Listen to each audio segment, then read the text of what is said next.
Typical, not completely ready. Oh well. Hello.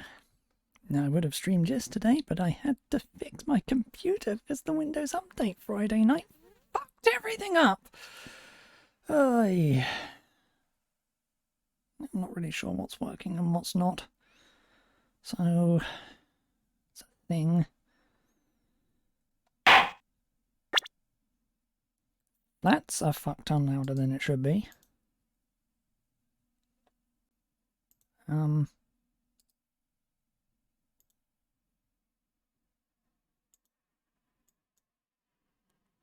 Yeah. No. You need to go right down there. To about there.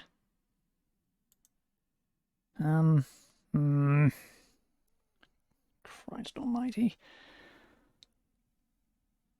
While I'm at it. Wrong button.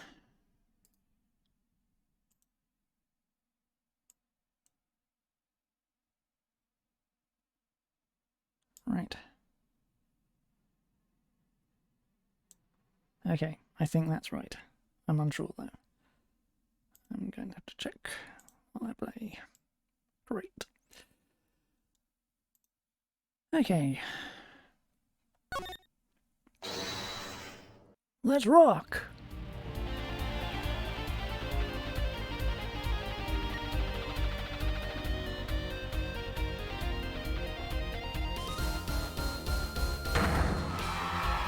Love you!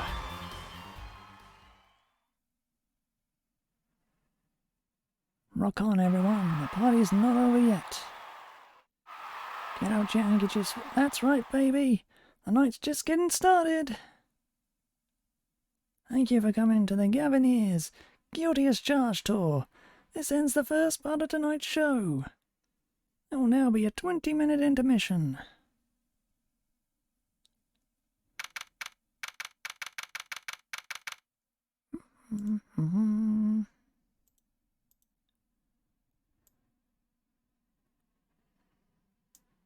There? About there, maybe? Why does it have to fuck everything up?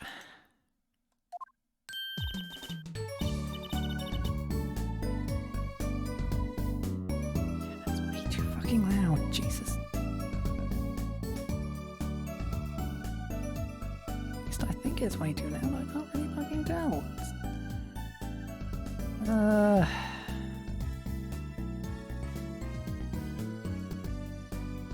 Check after I'm done. Just leave it at this for now. Hope for the best. This is so cool! Us at a Gavineers concert! Huh? Did you say something? My ears are still ringing. The Gavineers putting the sick back in music. Well, I thought Mr. Gavin was really nice. Sending us those tickets at 20% off. They're hard to get hold of, you know.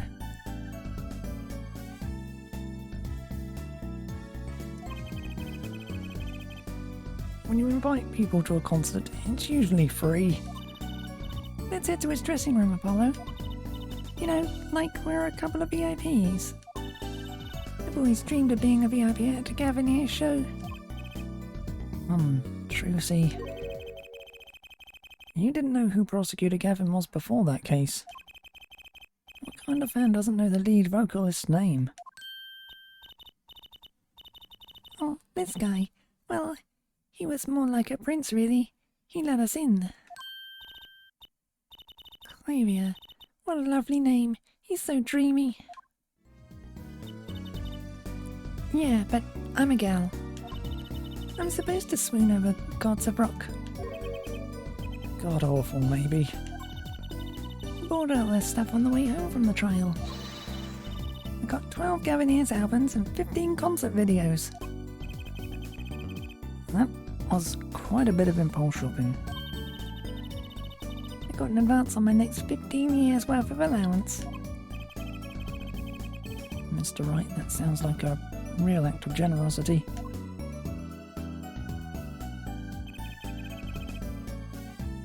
Who would have imagined me here at a Gaviniers concert watching Prosecutor Gavin rock?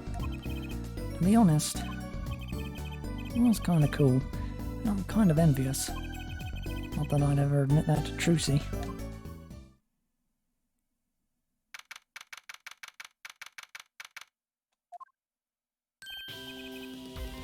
You made it. Mr. Gavin, thanks so much for the tickets. And the invoice you sent along with them. You're incredible up on stage, Mr. Gavin. Nothing like music to brighten the mood after a trial, yeah? And we're almost ready for our next act. I'm looking forward to it myself. The Maury's singing, right? The siren of the ballad. Oh yeah. Fire said she flew all the way over for the show. That's right. I happened to catch her show while overseas. Her voice is divine. I knew I had to invite her to perform with us. Namor says, you praise me too highly. Namor says, you praise me too highly. Whoa, who's this guy? He's huge. Allow me to introduce Mr.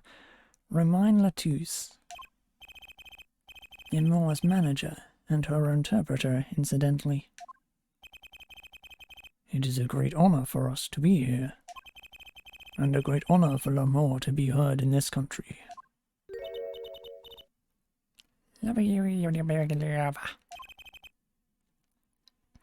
That voice.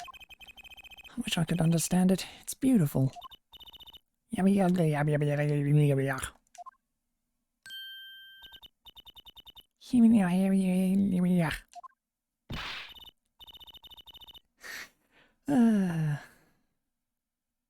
Oh, it's Namor.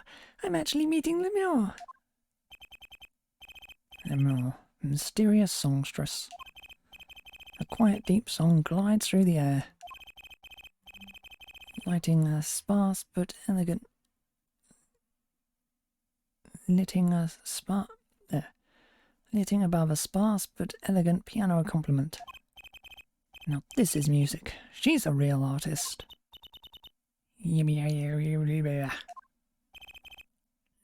says, we have long looked forward to this joint performance. Namor, your voice, it is art.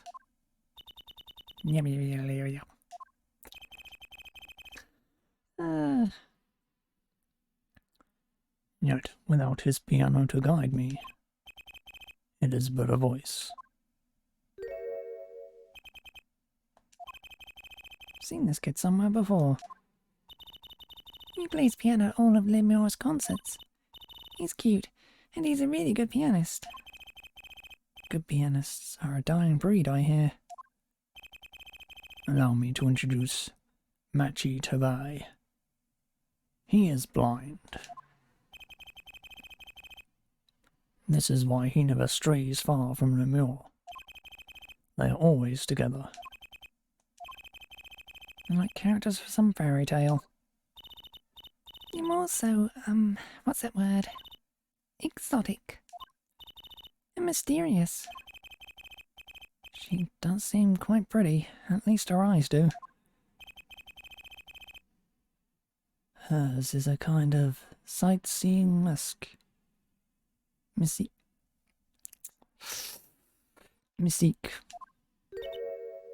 Huh? She travels the globe putting the sights she sees into songs. Even though her appearance and voice are exotic, her songs remind us of something close and warm. Sights into song? That's so poetic. She was gracious enough to put music to my lyrics tonight. The guitar serenade. I hope you enjoy it. I can't wait. And now it is time. For the next part, we're giving the Gaviniers hard rock a little rest. Lemur, the stage is yours. The band members will not play during Lamore's ballad. Only Matchie's tender tones and Lamore's dulcet voice. And my guitar, of course. Woohoo! Nights like this make it all worthwhile, you know? I should have learned to play the guitar. There's not much romance in chords of still. Shall we hit the stage then? Good luck, Mr. Gavin. Take care your hearts aren't stolen away, yeah? Let's get back to the concert hall, Polly.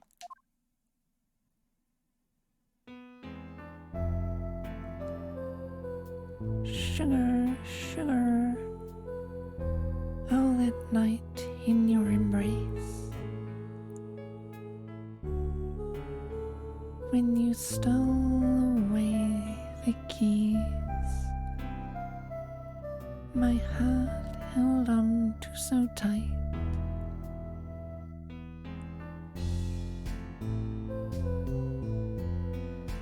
Leisure, but a fleeting melody.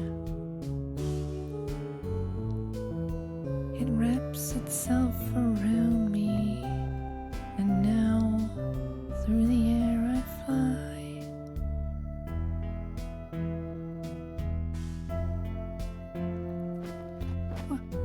What?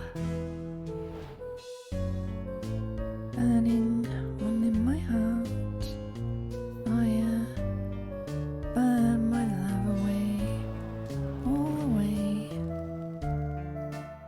like a bullet of love, fire, take my life away, all away. Guitar, guitar, up together to the sky.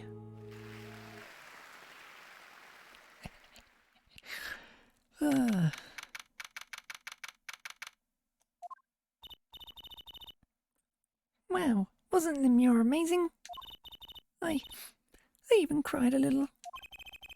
I was surprised Prosecutor Gavin actually burned his guitar. Yeah, that even surprised me, and I'm a magician. What a production. With a destruction. I don't think Prosecutor Gavin was expecting it either, oddly.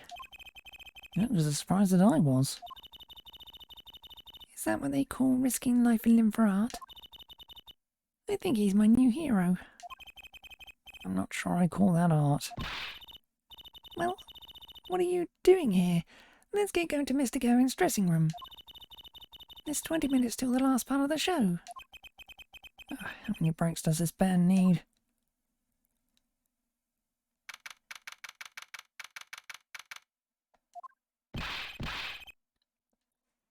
What the heck was that? I was never consulted about it. Sorry, Mr. Gavin, sir. I asked the man in charge. I play New York, not Great Balls of Fire. Speaking of fire, I have a good mind to fire whoever's responsible. He seems upset. Apollo Justice, were you the one who tried to torch me? Hey, I didn't do it. So much for risking your life for art. The guitar serenade is ruined. Ruined! Well, let's try to talk to him at least. I'm not sure that's the best move right now.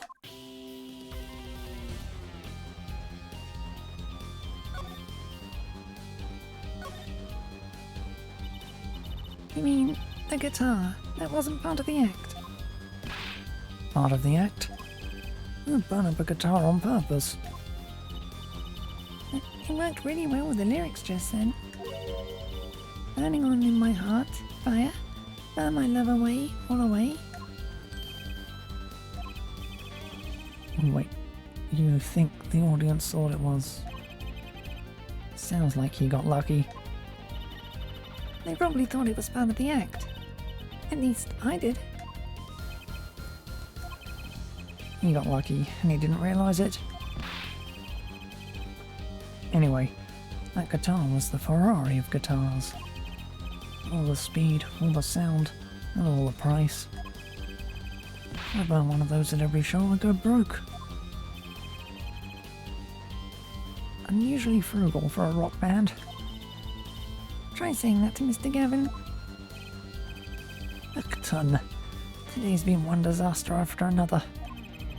My hog won't run, my guitar case is broken. Daddy told me there'd be days like these.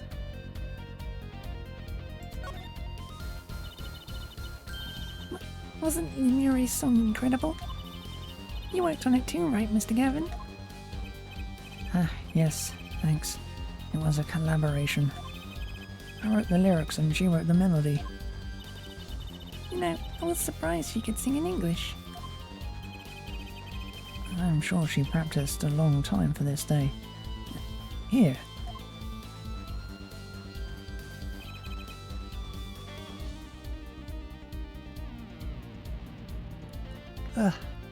What's this? A lyric sheet. It's yours. Signed by myself and Lemure. Yippee! Thanks so much! Will I ever get to sign a client defense agreements? Almost time for the third act of the night. Oh, there's more? Yes, Lemure's part is done. Now it's time for us to drop our groove again, yeah? Hope you're ready to catch it. Woohoo! Ready, Apollo? I think I'll pass. I like the bit with Lemure, but the rest could use a volume knob turned way down. Ah, Apollo, you're getting old. Does 22 qualify as old to a 15-year-old? Well, I'm going. Let the old folks rest backstage, yeah? Time to rock. Hey, you're older than I am.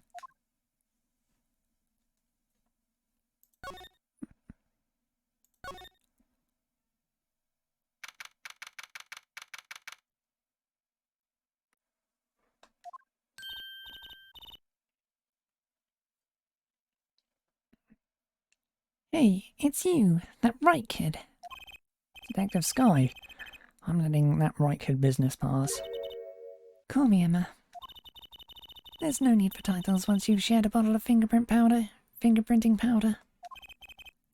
That's a new one. So, Emma, what are you doing here? Isn't it obvious? I'm snacking. You think I want to be here? Me in charge of security in this pit. Security. Did something happen?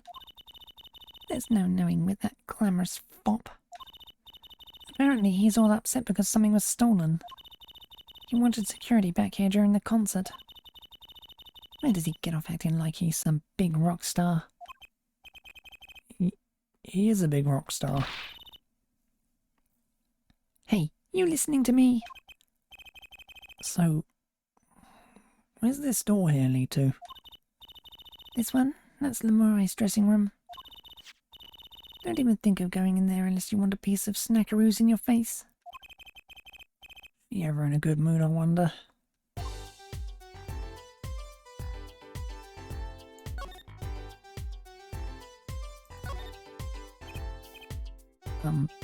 Emma?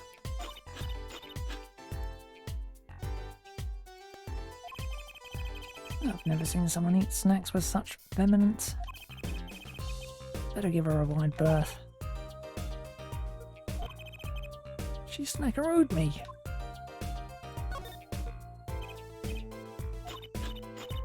Same thing each one.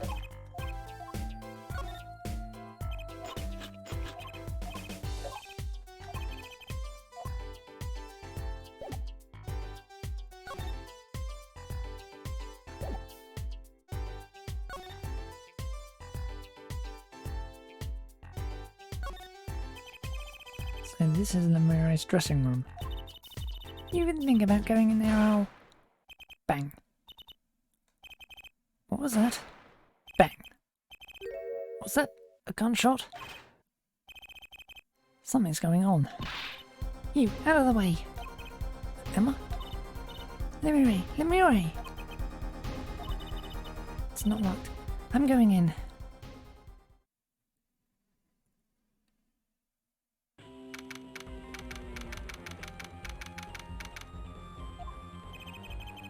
What's that awful noise? Oh, it's the concert. That's Leroy's manager, Mr. What's his name? Hughes. Oh no. Hey, you. Me? Watch this room for me. I have to go. I have to call for backup. Right, understood. You want me to make sure no one comes in, right? Don't touch anything. I'll be right back.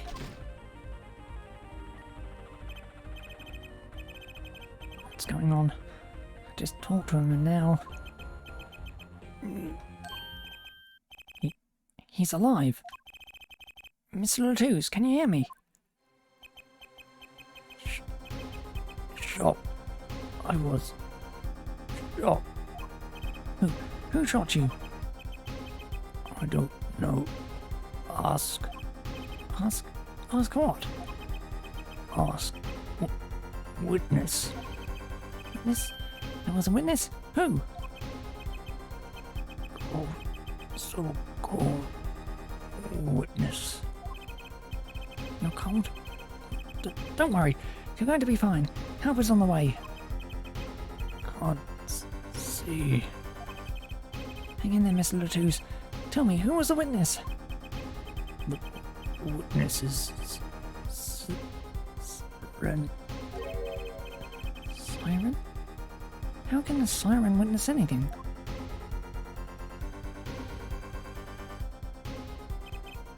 Mr. Latouche! Yipes, Emma, what was that? Who's there? What's wrong? Emma, did you see anyone just now? Huh? No. I swore I heard a door close. The concert's been cancelled. Backup's on its way. It's Mr. Latouche. He's dead, isn't he? It's terrible. Lost him.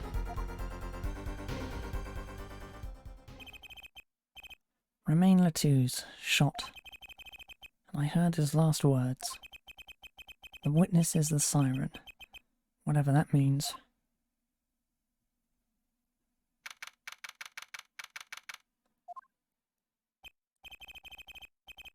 Venue's locked down. We took names and addresses before letting the crowd go. Good work, Darian. There.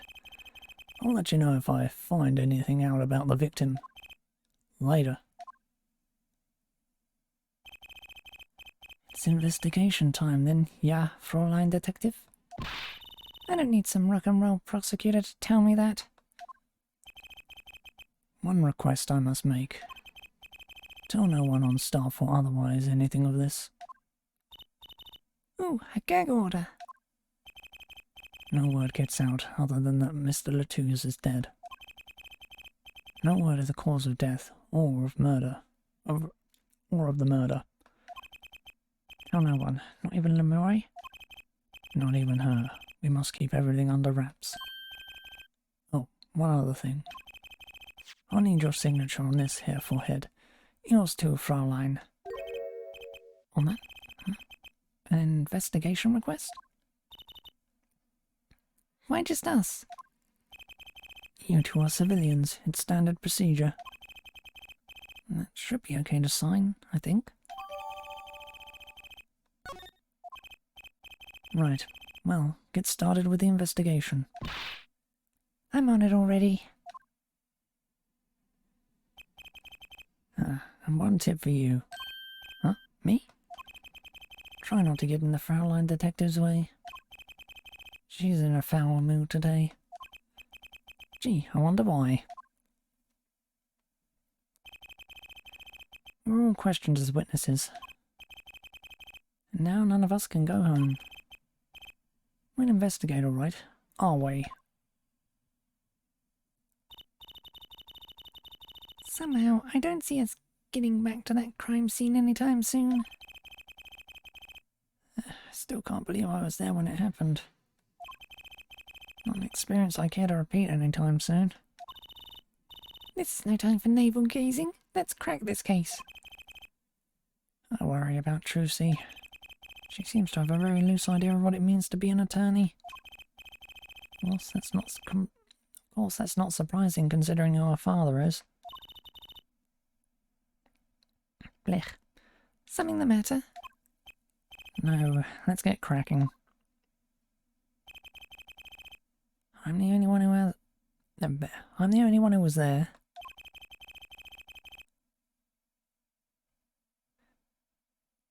I'm the only one who heard Mr. Latouse's last words. The witnesses siren. First order of business is to find out what he meant by siren.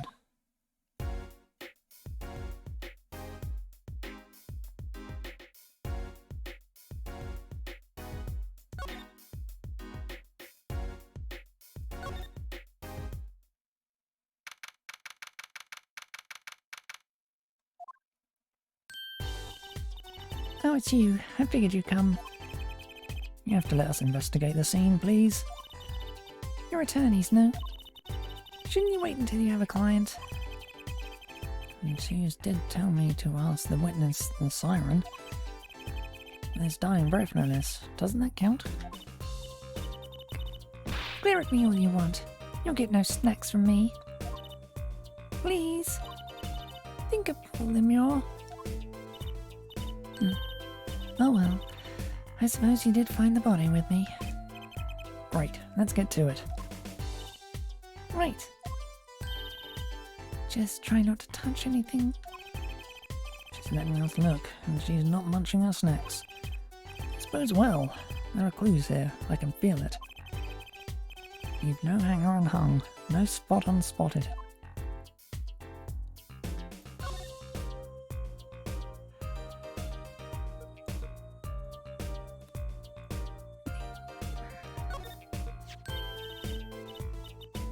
Oh, what a pretty brooch.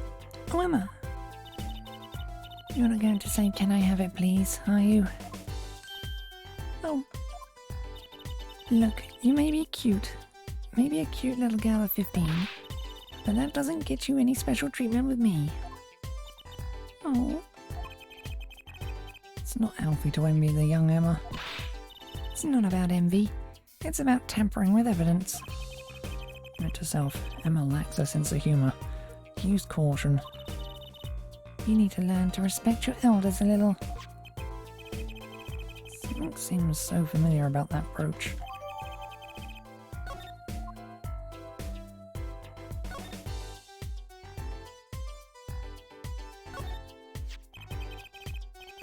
This is the murder weapon, isn't it? This revolver. That's right, a big 45 caliber revolver. Wow. I wonder who brought this in here. I thought only police were allowed to have one of these. Why are you giving me that look? I didn't do it. I didn't? Listen, I was out in the hall eating snackaroos when it happened. Snackaroos? Never. I know. No one here thinks you did it, Emma. Hard to tell with you sometimes, Apollo. Hey, what have I done? Wait, if the killer bought a revolver, it must mean they had planned this from the start. That's right?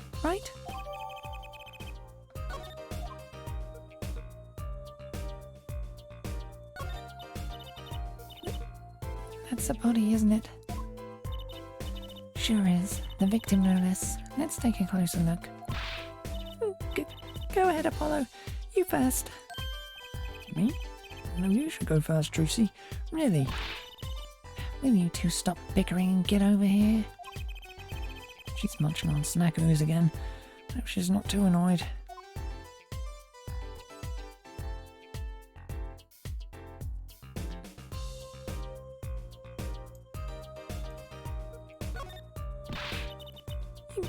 Is that blood?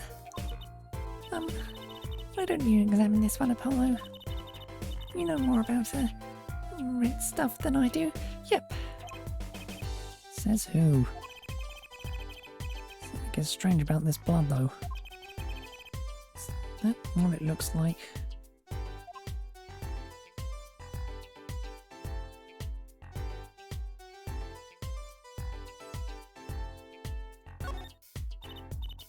Oh, look at his hand. It's holding something. Hey, no touching.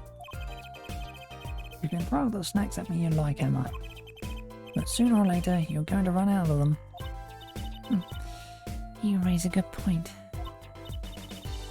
I'm a bit intrigued by this scene. Let's take a look. See there? He's holding something.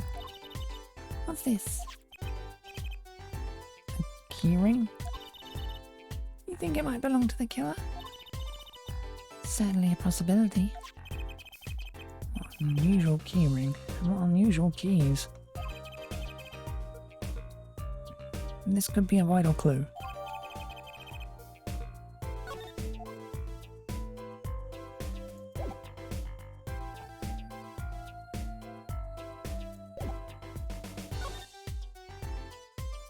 Right. Mr. Roman Latou's, wasn't it? He was Lemuri's manager, an interpreter apparently. This was his first time in the country. So I'm guessing he didn't know many people here. Doesn't seem likely. Nor can I think of anyone with a motive to murder him. Except for one person, of course. One person? Who? Lemuri. No one here might have had a motive, but she's from... What are you talking about? Hey, it was Emma's idea.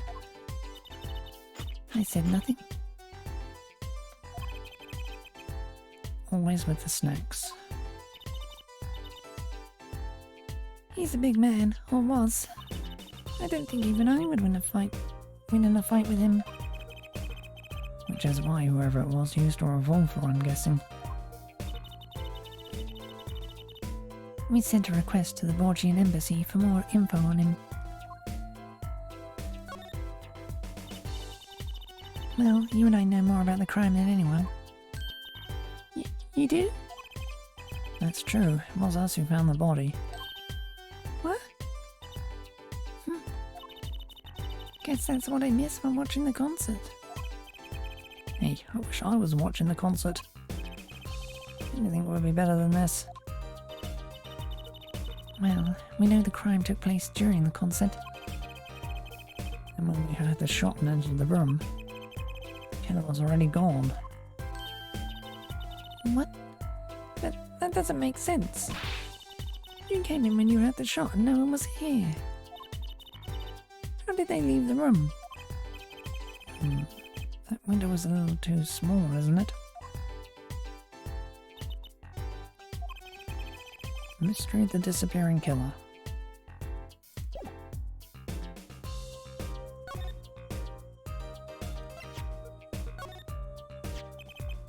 So this is the murder weapon. This revolver is incredibly heavy. It's been fired twice. You can still smell the gunpowder. That's odd. What's odd? Oh, nothing. Ain't no fair. Tell us. It's just something about this revolver seems strange. Strange?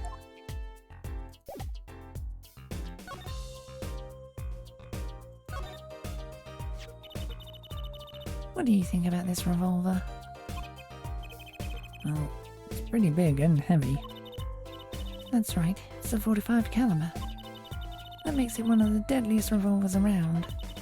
Even the police don't carry guns this big. Really? Yeah, it doesn't make sense. You don't need so much power to kill at such close range. It's overkill.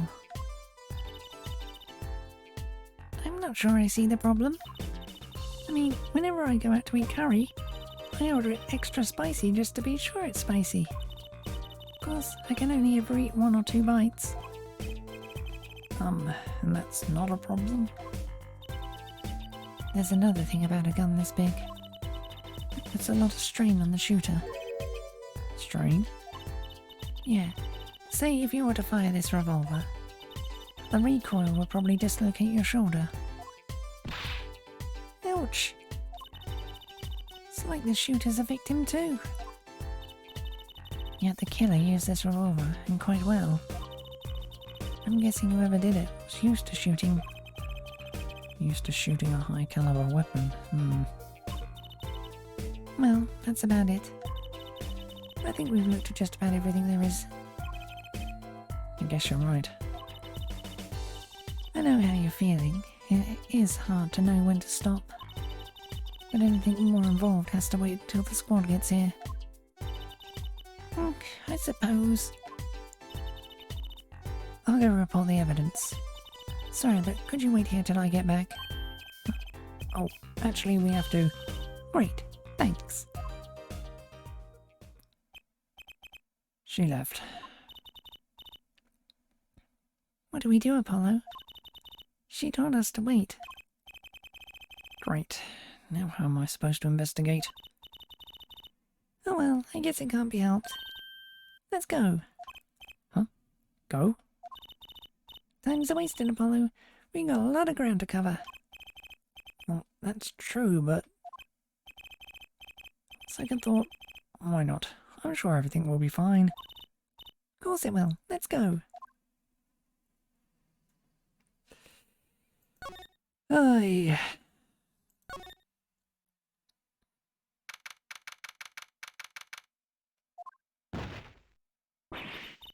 Eek! Who's there?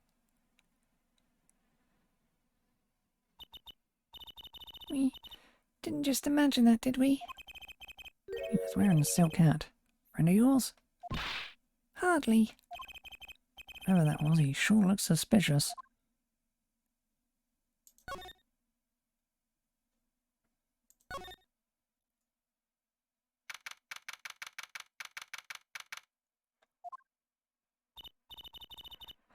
Looks like nobody's here.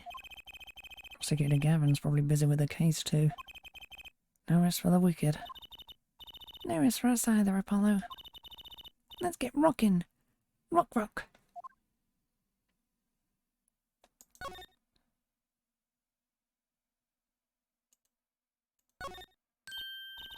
Look, it's a postcard of Lemure. What are these letters at the bottom? I've never seen these before. Must be her native tongue. Borginese. Borginese, huh?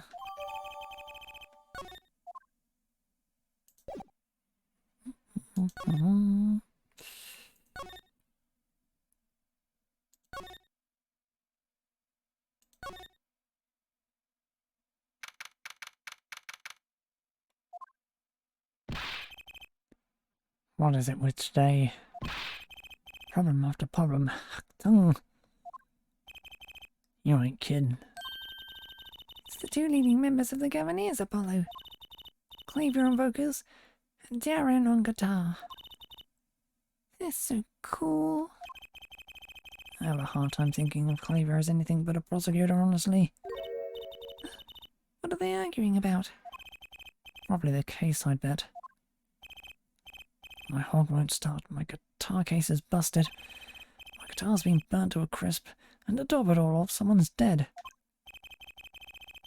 Then there was that performance just now. What was that all about? Hey man, don't blame me. You were the one who missed the cue. Me? Miss a cue? How could I conceivably get the most important part of that song wrong? How? And what was all that tinny playing of yours? Who you call tinny? Sounds like they're having a spat. One of those differences in musical direction bands are always splitting up over. This is hardly the time. What are you two doing here? Hiya. We were just discussing the investigation, if you don't mind. Sorry. Wait, you were what? Listen, you need to confirm that with the Republic of Borgina, Detective Crescent. Right, anything else? What did you just call him? Detective? Greetings.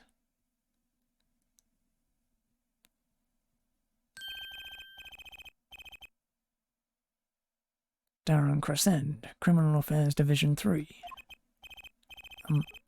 Hello? Criminal Affairs? Apollo, you really don't know anything about the Gaviniers, do you? Something tells me that's about to be remedied.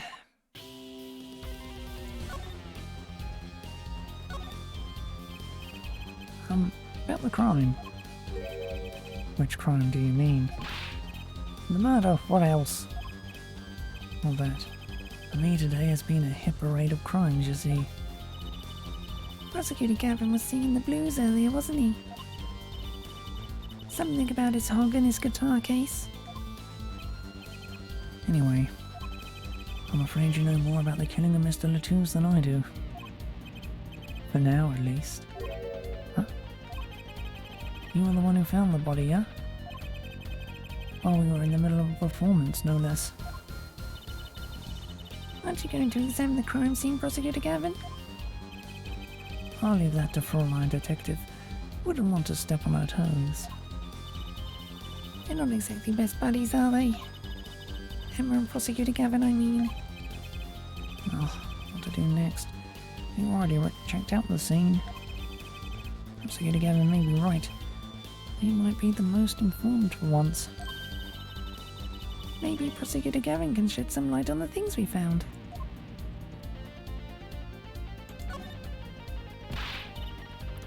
I don't believe you, Apollo. How can you come to this concert and not know anything about the Gaviniers? It's not surprising. Why, even our ancestors knew nothing of America's existence once. I know America exists. The Gaviniers aren't just an average rock band, Apollo. Each member is connected to the police somehow. The police? The real police. By day they pack heat, but by night they heat up the stage. By day those lips interrogate, by night they sing songs of unrequited passion. Okay. They debuted 7 years ago, with 13 years hard time for love. Then came Love with No Chance of Parole, and My Boyfriend is the Prosecution's Witness. The list of hits goes on and on. This here's my right-hand man, Darren Crescent. I make the melodies and he attacks them with his guitar. He's a bit of a rogue, really. This guy's a bit of a perfectionist. When a performance goes the least bit wrong, he goes into this funk, just like today. That murder would be a bit more off-putting than a ruined concert. The concert today, a disaster. I'll get to the bottom of this, and then we'll see with Mr. Q. The Miss Q, they were arguing about that before. Great, I have nothing more than questioning tormented artists.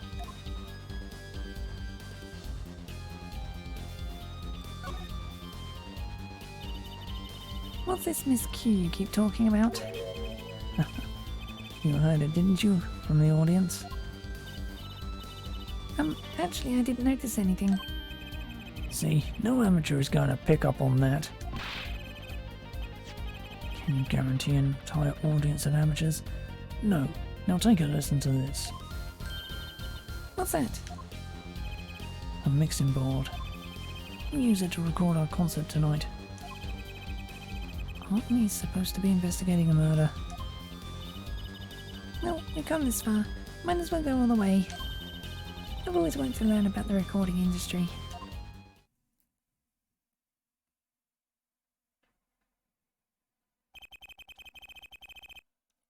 This is but one of the devices used in recordings.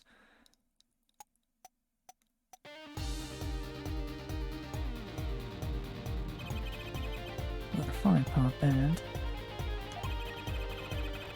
This lets us record each member's performance separately. You use the slider to adjust the volume for each part. Check it out.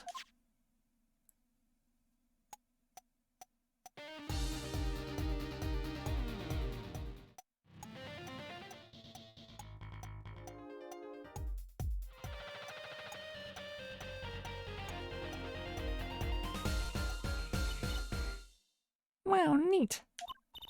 So, could you say, hear only the drum part? Of course, that's how we'll find the criminal guilty of missing his cue tonight. I'm more concerned with the other criminal, the one who kills people. You want help on the case? Then help me with mine. I guess rock and roll comes before prosecuting. Let's begin. First, we bring up the part of the performance in question.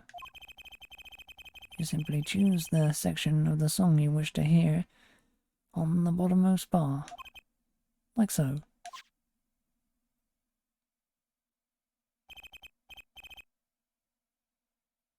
There it is. Now listen.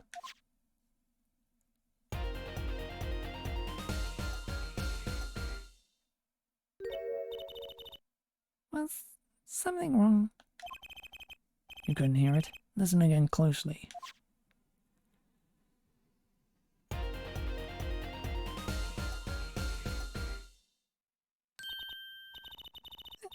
The timing's a little off, isn't it?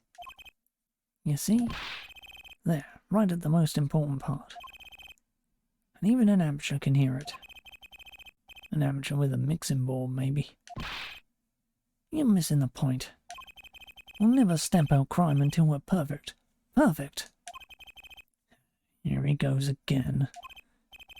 Right here, amateur. You will prove my point. Huh? Me? You will find the missed cue. You will tell us which instrument, which part is the guilty part. But how? Did I not just explain it? Use these sliders to adjust the volume for each part. Then you will find the part that hopelessly bungles the cue. You'll find it with your untrained amateur ears. Nothing to do but try, Apollo. I guess. I mean, this looks kind of fun. First, a quick review. Use the sliders to adjust the volumes. Press the section of the song you wish to hear on the bottom bar. Sliders and bar, got it. Once you've found the guilty part, press the corresponding number. Time to rock.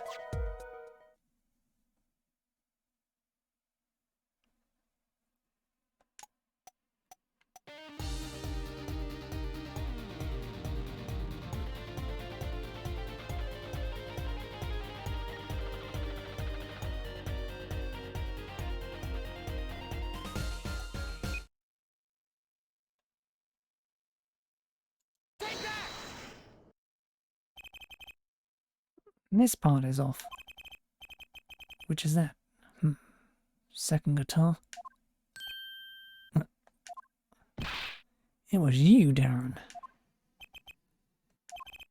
Ah well, looks like the cat's out of the bag. Oh well, that's all you have to say? That kind of attitude lets killers walk free, Darren. Here they go again. Maybe it wasn't such a good idea to ask about the concert. Starting to feel like we're just wasting time. It's all experience under our belts. That can't be bad. Still can't get over the title for that song. Guilty Love.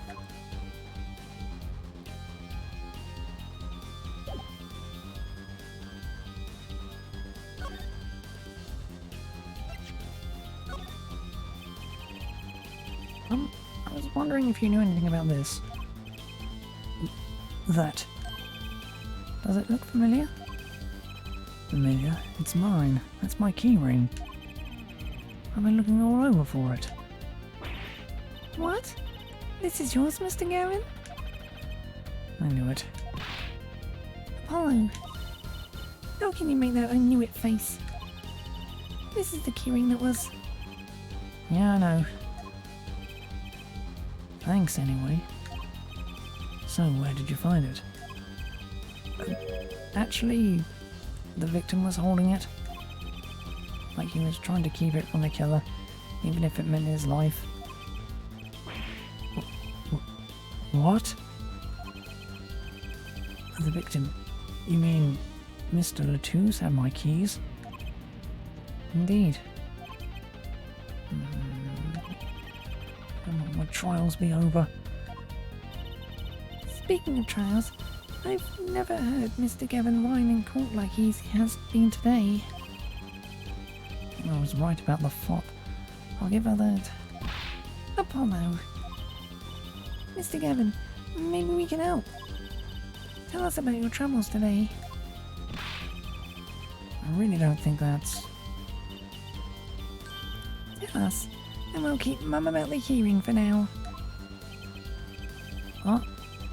Are you blackmailing me, Fraulein?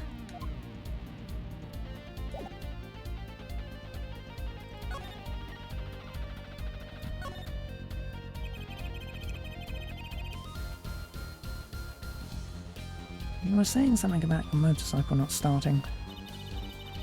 And something about your guitar case being busted. You're well informed. You mentioned it a few times. It all happened this morning. It's all this little...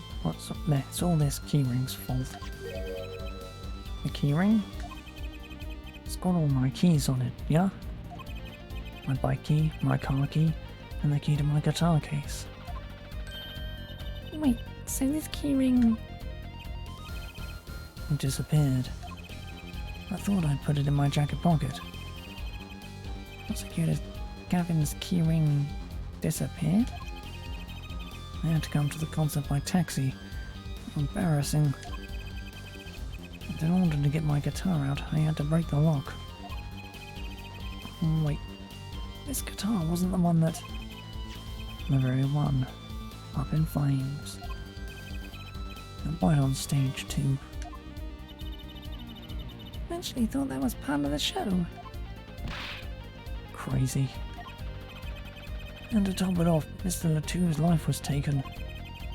Nobody told me about days like these. Strange days indeed. You think... What's wrong, Trucy? Well, I was just trying to make sense of everything. First this heart-shaped keyring gets stolen. Then a very expensive guitar flares up on stage. Then Mr. Latouche dies. Yes, and? Could it all really be just a coincidence? Coincidence? Meaning? Darren, can you make any sense of all this? Hey, don't look at me. What do you think, Apollo?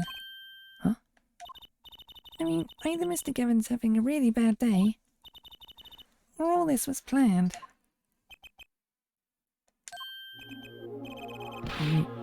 I'm thinking what I think you're thinking. Are you, Fraulein? I am. What? Hey, don't leave me in the dark with Spike here. The name's Apollo, But yeah, I agree. Don't leave us in the dark. What are you talking about? Haven't you noticed the connection, Apollo? Curious connection between all of Mr. Gavin's troubles today? No. You know, something was bugging me too. The keyring and the guitar and the body. Slow down there, Polly. You look a wee bit dizzy. He's bluffing. He hasn't figured it out. Fess up. If you're a man, you're as clueless as I am. Huh? No, give if I had a chance. Let's see your evidence of the connection, shall we? Evidence? Better think of something pronto. Come on, come on, come on. Let's see it. What's the connection between all of Mr. Gavin's troubles?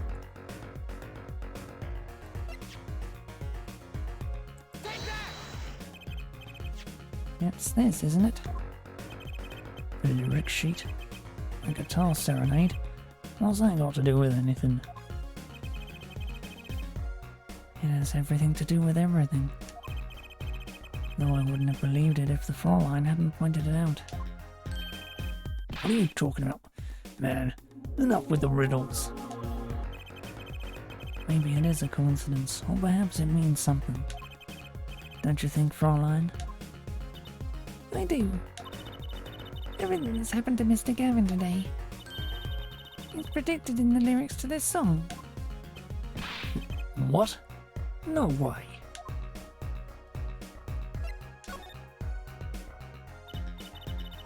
Look, just think about everything that's happened to Mr. Gavin. Let's list them in order that they occurred. I'm reading this lyric sheet. First, the keyring was stolen. And not just any keyring, a heart-shaped keyring. That's right here. When you stole away the keys my heart held on to so tight. This is a heart holding keys. And next, his guitar bursts into flames. Burning on in my heart, fire, burn my love away. And then Mr. Latouze was killed. Like a bullet of love, fire, take my life away. But that's crazy. Yeah, no kidding. So everything that happened today here, this song predicted it all. Or perhaps it was the other way around. Huh? The criminal could have based his crime on the lyrics. But who would go through all that trouble? Someone who moves in mysterious ways, no doubt. I believe you stumbled upon something quite vital and quite annoying, Fräulein. She looks pleased. And the lyrics predicting the crime. Clever. Seems a bit more than just a coincidence to me. I have to agree. Keyring, the guitar, and the murder. The keyring might have been dropped by accident. Yet the victim was holding it. Hard to think that it was unconnected. That's true. Prosecutor Gavin's as calm and collected as ever. So, the criminal matched their actions to the lyrics? Sounds likely. Why would anyone do that? While thinking about that, I'm going to get cracking on the biggest crime here. I'm going to talk to the Borgesian embassy about this Mr. Toulouse. Alright, thanks, Darren. I'll leave the pondering of mysteries to you. I'm out of here.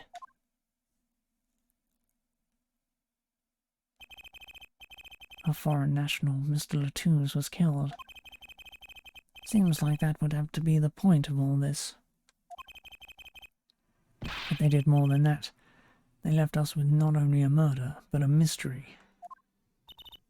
Mr. Gavin sure is irritable today.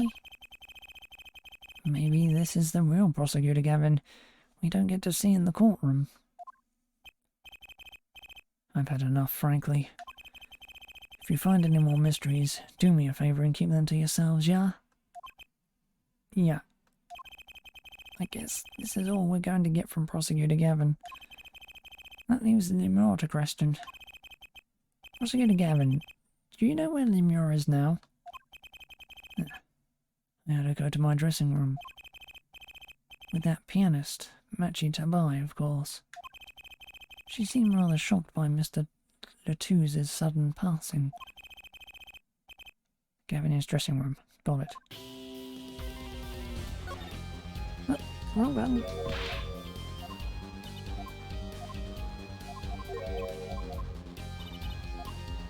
Actually, I didn't press the wrong button at all. I was actually reaching for the next one. I accidentally pressed the bloody one anyway.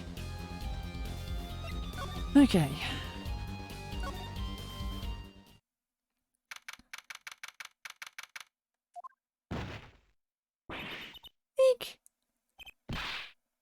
Who's there? There he goes again. Who is that guy? Huh? Trucy? You know, he did look sort of familiar. So he is a friend of yours? No, that's not it. Sorry, I don't remember. Curiouser and curiouser.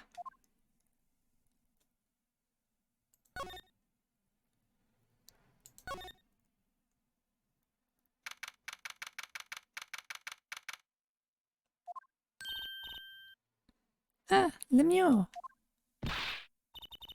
What has happened? I heard that Mr. Latouze has died. Lemur? You speak? I mean, you speak English? Yes. I was invited here from the Republic of Borgina. But I am not Borginan by birth. But wasn't Mr. Latouze your interpreter? That. Yes, well. It was Mr. Latouze's idea. He thought it would add to the mystery, you see. Then your pianist is also... No, Machi Tabai is Borgian. He does not speak English. Now please, tell me, what has happened to Mr. Toulouse? Why did he... Actually, Mr. Latouze was... Trucy. Huh? Remember what Prosecutor Gavin said. Not a word. But Mr. Latouze is Lemure's manager. That's not fair to her. I mean, isn't she a related party? Precisely who Prosecutor Gavin doesn't want to alert, I'd suspect. All we have been told is to wait here in this room. It is very unsettling. I'm sorry. We're trying to figure it out ourselves. Do you think I could ask you some questions? Of course. I am always willing to help. She's as calm as she looked on stage. Can't put my finger on why, but I like this Lemur.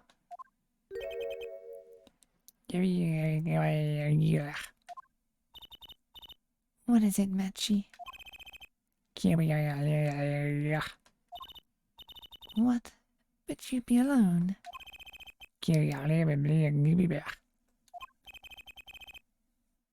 What seems to be the problem? Machi, he is not good around strangers. He wishes to go out for a breath of fresh air. Would that be all right? Sure, of course.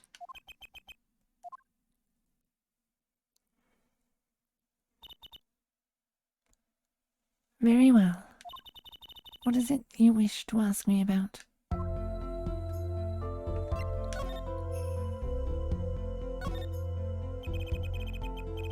The Republic of Borgina. That's in Northern Europe, right? I've never even heard of it. I started out singing in a restaurant. Then a producer called me. Before I knew it, here I am. You don't say. You know, my daddy plays piano in a restaurant. Producers tend to look for talent, Trucy. Lemur, you're not from Virginia originally. Were you born here? Well... Oh, is that supposed to be a secret? Imagine... image is everything when you're a star. I know a bit about that, of course. Yes. It is something like this. Contract, you might say. I'm also not to speak anything but Borginese in public. Image is important, I guess. She's not all image, though. Her songs are lovely. Real landscape painter in sound. Painter in what? She travels the world turning the sights she sees into music. That's That's the secret to your music's beauty, right? You're very perceptive. Oh, I use your songs all the time in my stage act. I don't have to pay royalties for that, do I? Stop while you're ahead, Tracy. This landscape painter in sound, too, is an image. Yet without it, my songs would not be so widely heard. They even call you the Siren of the Ballad, right? Yes. In Borginese, Lemur means a siren. I fear that perhaps already I am not the siren I once was.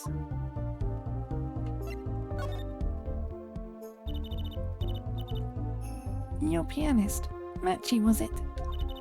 He's cute, like a porcelain doll. He's very European. I met him while singing in the restaurants in Borgia. He is an orphan, yet his playing is exquisite. Soon he came to live with me. It's like a fairy tale almost. I noticed he hardly leaves your side. Yes, well, he is blind. At first I hesitated at dragging him across the world. He doesn't speak English either, does he?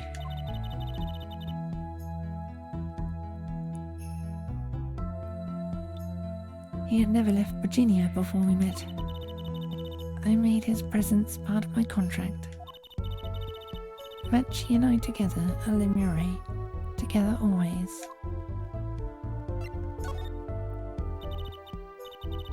Mr. Latouche was my new manager. New? Yes, from 3 months ago.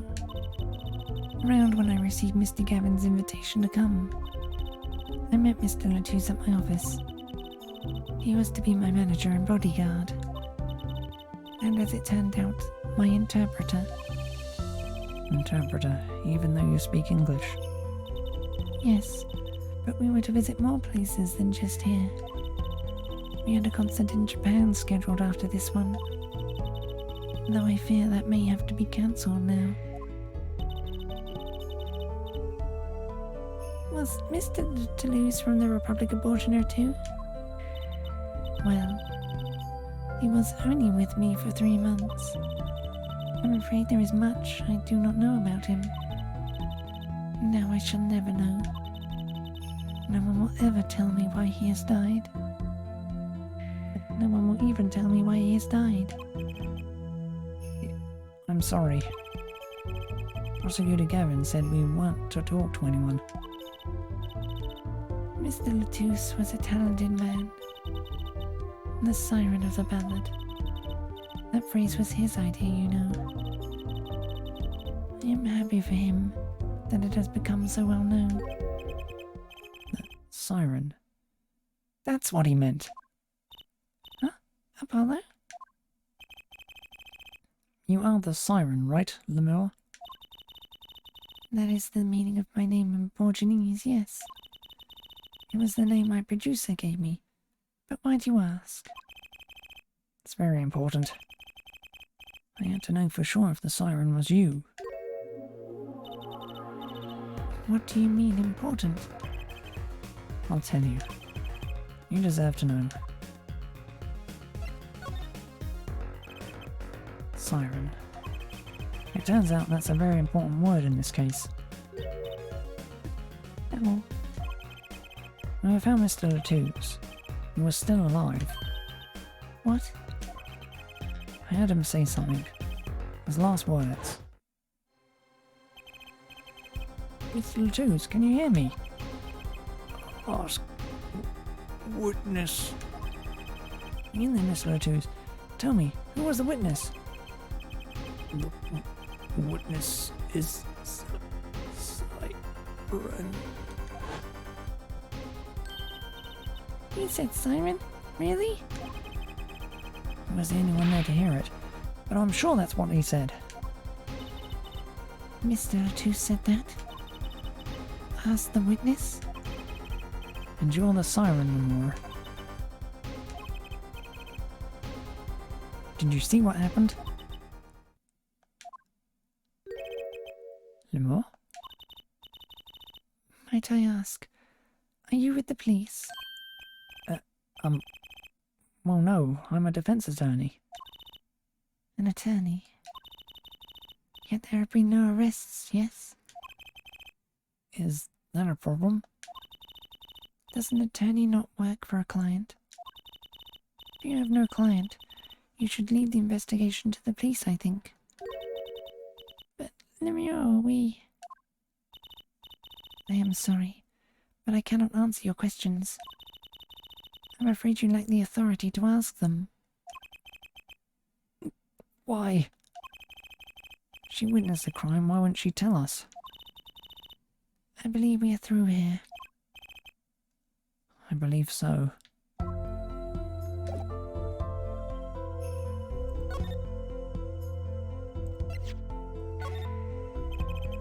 That reminds me. Does this brooch look familiar to you? My brooch? Yes. Well, it may be mine. Yours, Lemuel? I was wearing a brooch earlier, you see. I must have lost it. Well, that explains the brooch we found. It was Lemuel's. Thank you. I was wondering where I dropped it.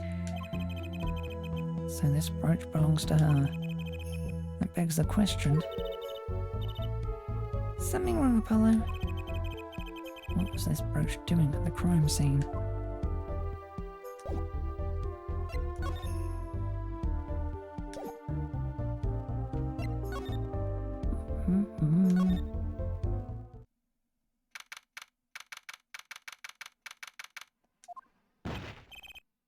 Oh, who's there now? It's you. Where were you? Emma! Is something wrong? She looks grumpier than usual.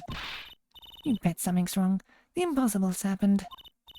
Ugh, it's all your fault, you know. Oops. Maybe this is about us leaving the crime scene. What do you mean by impossible? It's gone. Utterly gone.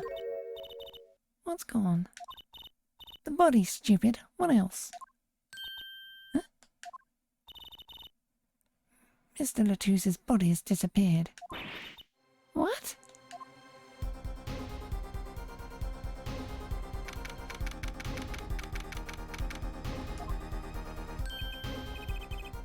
Prosecutor Gavin. From your vacant stare, I gather you've heard the news. I heard Mr. Latouse's body has gone missing. Look for yourself. Quite the pickle. Quite the pickle. How can you just stand there? We have to start the investigation. There's no need for alarm, Fraulein Detective. All entrances and exits have been sealed. The body will not leave the building. So I suggest we go find ourselves a cadaver. There will be plenty of time to ponder the whys later. Well, you seem pretty sure of yourself, Mr. Gavin. Well, we'll find him. I'm rather enjoying this. Could Mr. Latouse's body just disappear? Well, you heard the man. Let's get searching. Hey, I don't know if this is exactly the right time, but... Yes, Darren? See, Geeta's gone missing. It was in the dressing room. Geeta? Who's Geeta? That's what I call my guitar. You like, man? Your guitar was stolen. This hasn't been a good day for guitars or Geetas. Okay, body first, then guitar. And if someone finds that guitar, please bring it to our dressing room. Geeta's like a missing person, not lost and found, man.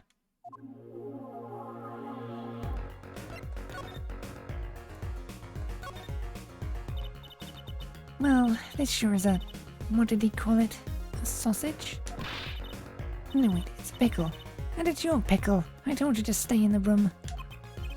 Sorry. Not much else I can say. It's alright. Top priority now is finding that body. You can make it up to me later. 10 bags or so of chocolate snackaroos should do the trick nicely. You should watch your sugar intake, Emma.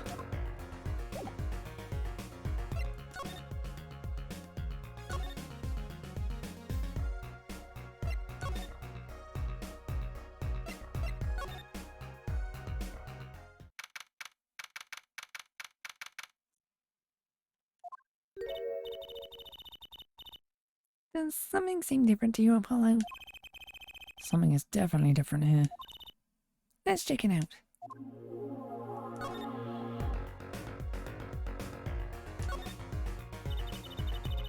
That stage there must have been lowered before. That's the town that Ramiro and Prosecutor Gavin were singing on. Someone must have raised it. I don't see a way to control it from here. Apollo, what about that ladder there against the wall? We could use that to take a look up top. Maybe we should get Emma. What are you talking about? We have to see this sort of thing for ourselves. I'm not so good with heights. Stop whining and start climbing. Ugh. It didn't look that high from below, really. But when we got to the top, I felt every one of those 20 feet down. Of course, I wasn't thinking about the height anymore. Not after what we found up there. Eek! We found two things we were looking for, and one thing we never expected to find. The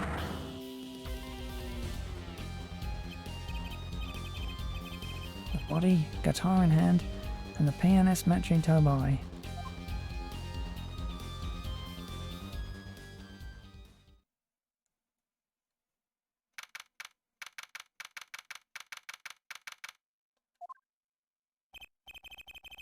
Wow, that concert last night sure went south in a hurry.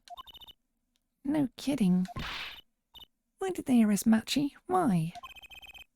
Don't look at me like it's my fault. Machi Tabai, the blind pianist. Arrested on suspicion of murdering Roman Latouche. I can't believe such a cute little boy could do something so horrible. Guess they had proof of some kind. What proof could possibly prove that? Morning. Prosecutor Gavin! What a night, eh? I apologise for being so upset. Mr. Gavin, do you know what's going on? Why did they arrest Machi? Why? Don't look at him like it's his fault either. It was tough for me too. We performed together that night after all, yet the powers that be say that given the circumstances, it could only have been him. What do you mean by the circumstances? Nemor was invited from Borgina as an ambassador of goodwill. It's vital that this case be wrapped up swiftly. That's all the powers that be want, really. Well, those are circumstances all right. But what makes Machi the only possible suspect? There, forehead. You seem to have forgotten that you're talking to the prosecution, the enemy. Right. I think I like this side of Prosecutor Gavin better, actually. I'm not at liberty to discuss the particulars of the case. Especially not to the defense attorney. What? Did you just say me? The defense attorney? That's what I came to tell you. He's down at the detention center. He wants to request your services. You mean Machi? Machi wants me? This is what we've been waiting for, Apollo. Let's get going. Right. Good luck. I'm off to question Lemure. Right. Later. I hope I'm up to this.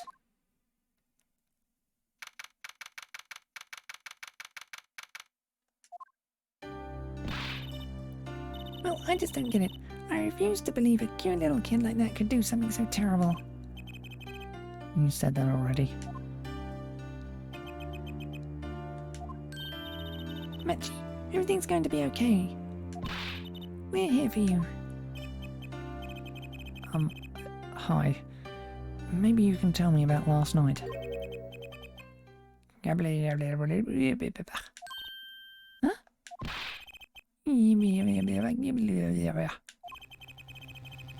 That was when I realized how tough it must be.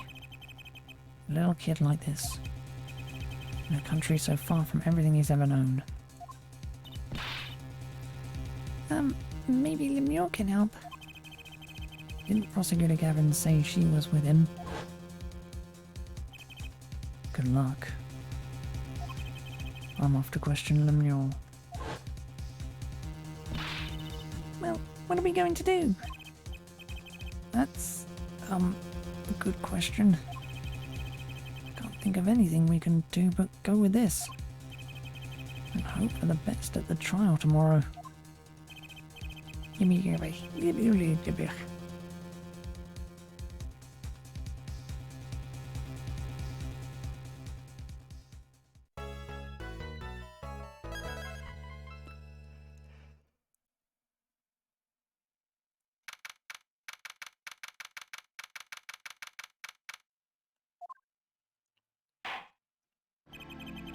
Court is in session for... How do I say that? Machi Tobai, Your Honor. The pixie of the Arpego. Right, mistrial. Court is in session. The defense is ready, Your Honor. The prosecution is A-OK here, Judge. Very well. Prosecutor Gavin? My opening statement, yeah? No, actually, there was something else I wanted to ask you about. Yes? Say you're going to visit someone in the hospital with an incurable disease. What do you say to them? Huh? I mean, you wouldn't say get well soon, right? You'd only be kicking them when they're down. What are you talking about? Actually, I'm going to visit someone who's terminally ill. Right after this trial, the Chief Justice's son. Chief Justice? His son is afflicted with a most terrible disease. He doesn't have long, it seems. So I thought I'd go pay him a visit. I thought saying something moving might be the order of the day. Why don't grown-ups ever just say what's on their mind instead of pretending? She's looking at me with something like disgust. Hey, what are you looking at me like that for? In any case, I'm a bit busy today, so let's wrap this up quickly. Prosecutor Gavin, your opening statement, briefly. You're in luck here, Judge. I believe you'll be going on your hospital visit sooner than you think. First, to review the victim in this case. Romain Latuse, age 35. The global manager for Diva Songstress Lemure. The cause of death? Blood loss due to being shot by a large caliber revolver. This report has all the details. The court accepts this into evidence. 45 caliber. It's quite large, isn't it? A direct hit from that could knock a man off his feet.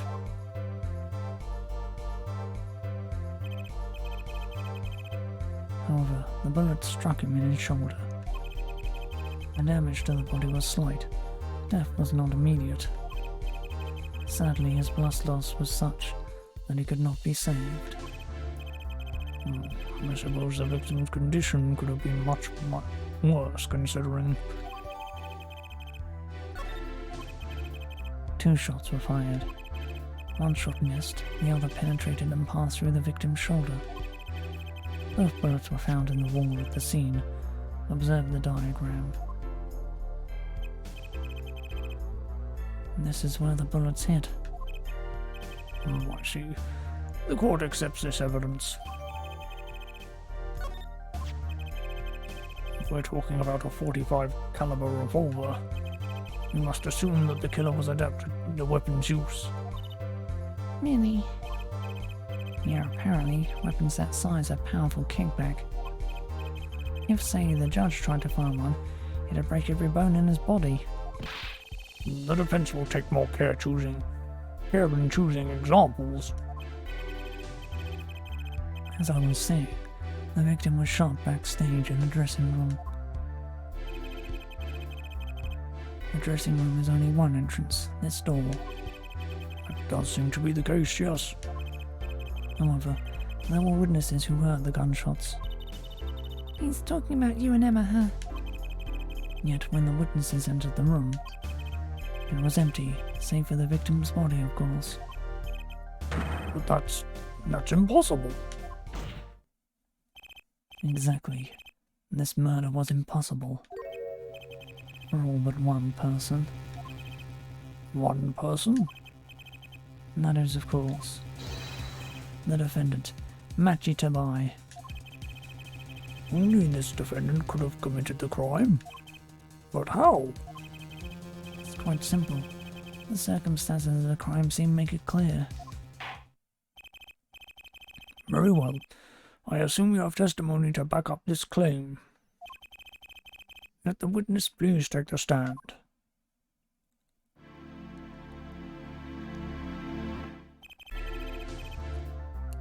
Your name and profession, please. Emma Sky. I'm a detective at the police department. I was on security detail at the concert forum that night. Emma seems tired somehow. Security at the concert, you say? Some security I was. Couldn't even stop a murder. Now, don't blame yourself. Things like this happen. I've made even bigger mistakes in my career, you know. I'm sure that makes her feel much better. I want to hear about these bigger mistakes. In any case, because you were on security detail, the crime was quickly discovered, and we were able to identify the killer. You may give the court your testimony if you would. Describe the circumstances of that day and your discovery of the crime, please. All right.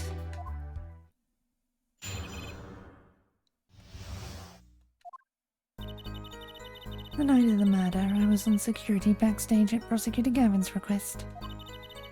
Only people involved with the concert in some way were allowed backstage. At the beginning of the third set, I heard shots. I went into the room filled with blaring rock music and found the body. I examined the scene and determined that only the defendant could have done it.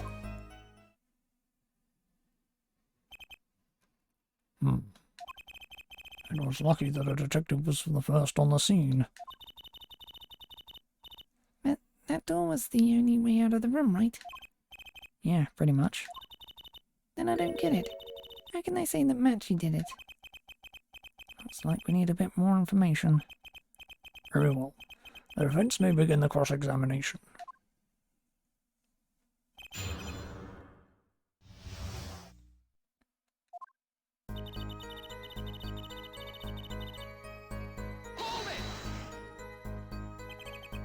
The night of the murder was the night of the concert, yes? That's right. What was the detective doing on security detail, might I ask? If it was only a concert. My thoughts exactly. But orders are orders, even when they come from rock gods. Prosecutor Gavin? Yes, allow me to explain. I smelled something that day, you might say. The stench of conspiracy. That day at the concert hall.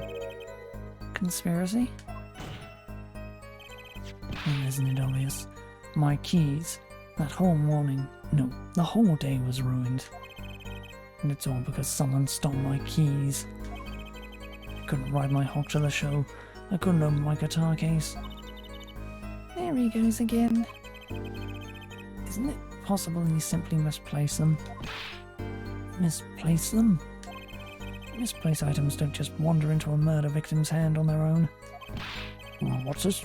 Prosecutor Gavin, If your keys were in the victim's hand, that makes you a prime suspect.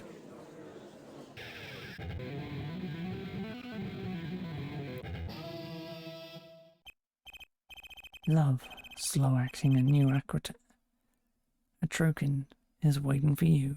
Atrocane. Ugh. Hey, He's singing something. does everything with this guy have to be so over the top? And the killing happened in the middle of my concert. I was like a sailor adrift on a sea of sound.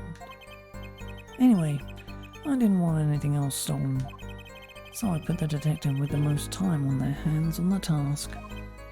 I see. I can accept that. Well, I can't. What do you mean, time on our hands? Please, the testimony.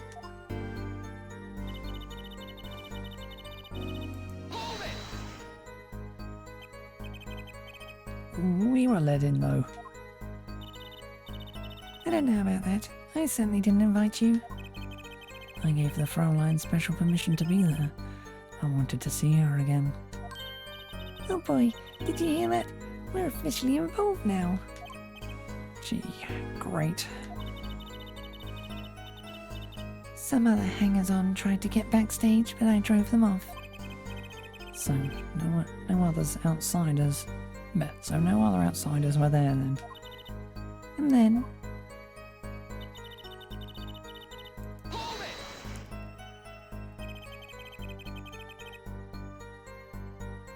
I believe we were having a chat when we heard the shots. you were the one chatting. I was eating snackoos.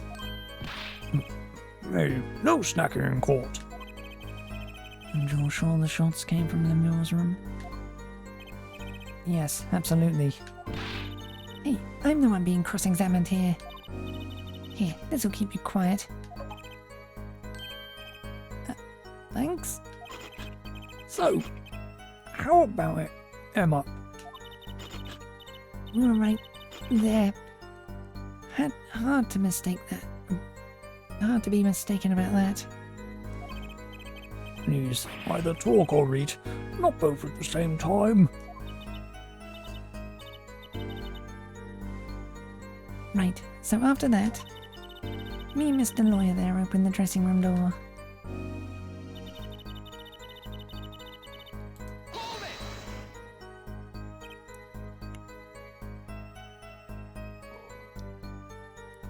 Rock?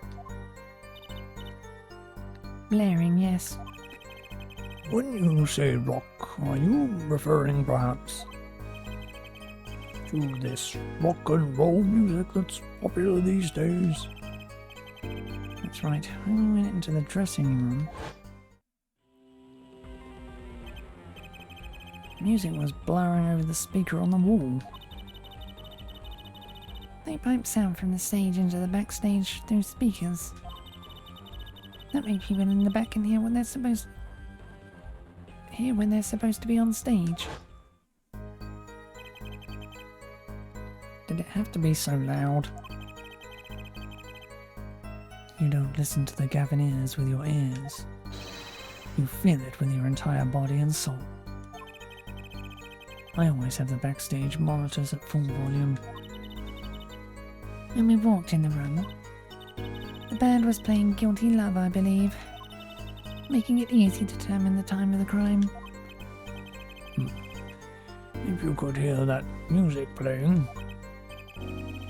Then everyone on stage for that song has an alibi, including myself. Anyway, I closed off the scene and started my investigation.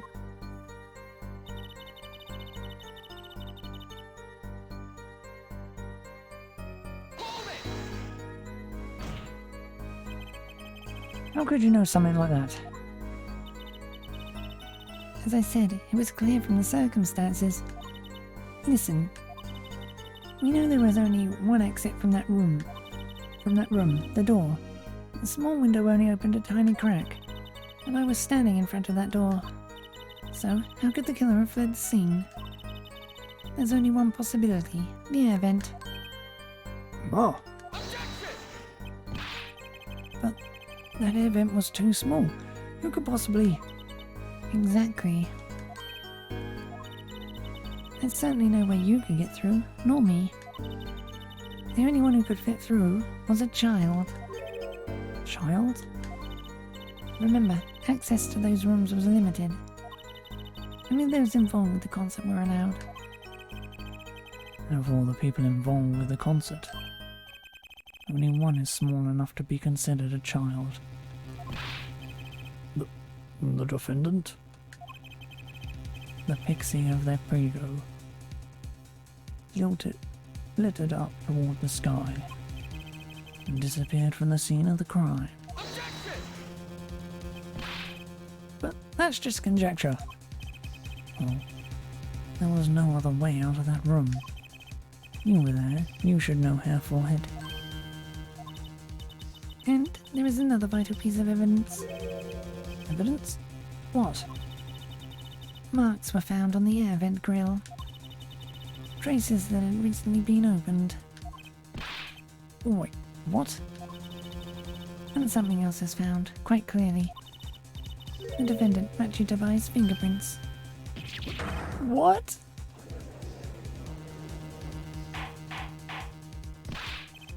Order! The air vent was the only way out of the room. The defendant's fingerprints were found on the grill. Well, Hair Forehead, what fairy tale does this suggest to you? Only one could pass through that vent, that doorway to heaven. And that one is our pixie. Why are you looking at me, Apollo? Hey, I was out whooping it up in the audience. So this was his decisive evidence. Quite decisive indeed. I believe that's enough of that. The prosecution has a rather convincing case. The only way in and out of the crime scene was watched, making the defendant the only one who could possibly leave the scene. Simple and decisive. Ugh. I believe we've heard enough to determine our verdict. Even if I wasn't in a hurry to make a hospital visit. I'm sure the Chief Justice will appreciate the gesture. Unfortunately, we have no direct witnesses. Fortunately, the criminal left decisive evidence for us. That won't have to be enough. Can't be over already. Very well. I believe this trial is finished. If the defense has no contradicting evidence, the prosecution has presented our proof, clear and plain. If you have contradicting evidence, it had better be clear and plain. Hello, they've got us on the ropes already. We better come up with something quick. I know. Think, what can get us out of this?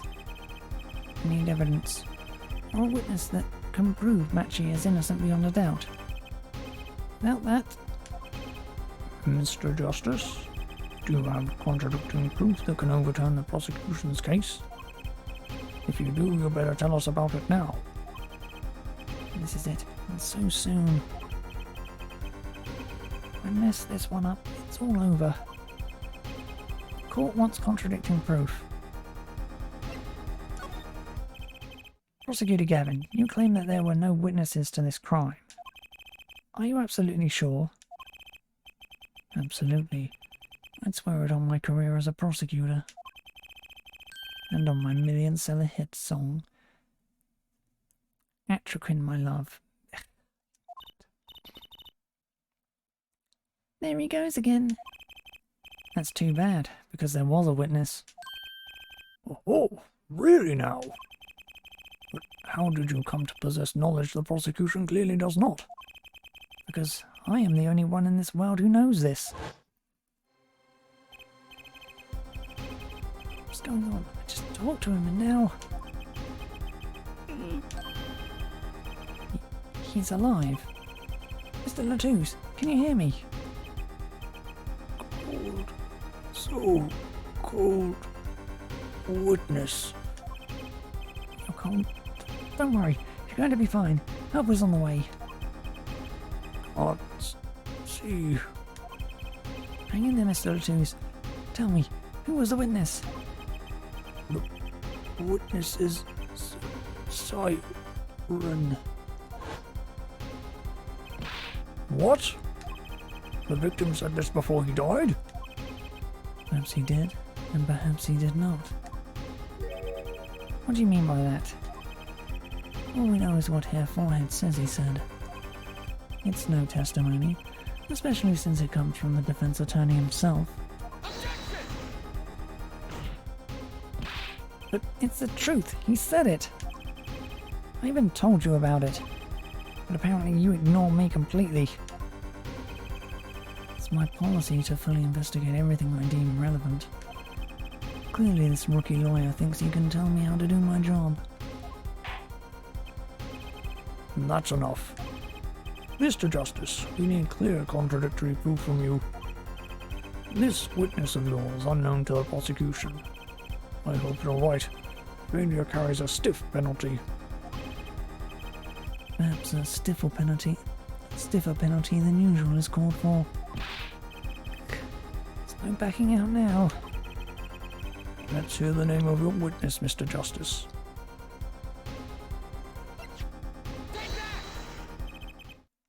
Lemore? Call Mr. Latouche's last words.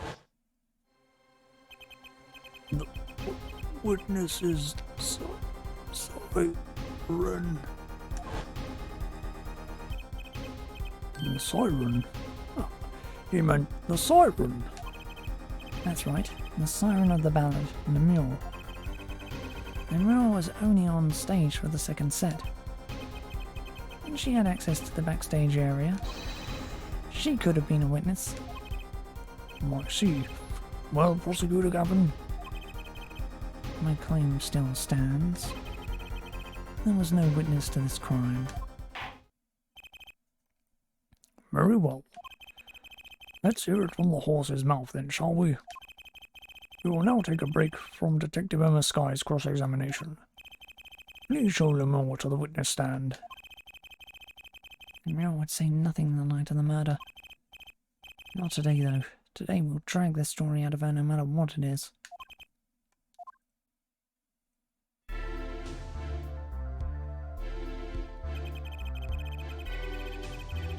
It is my distinct honor to welcome the siren of the ballad to our courtroom. You are too kind. You can speak English? Yes, I can.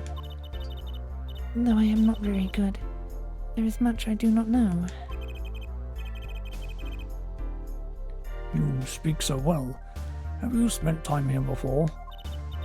Actually, I do not know how I came by my knowledge of your language, nor where I studied it. What does she mean she doesn't know?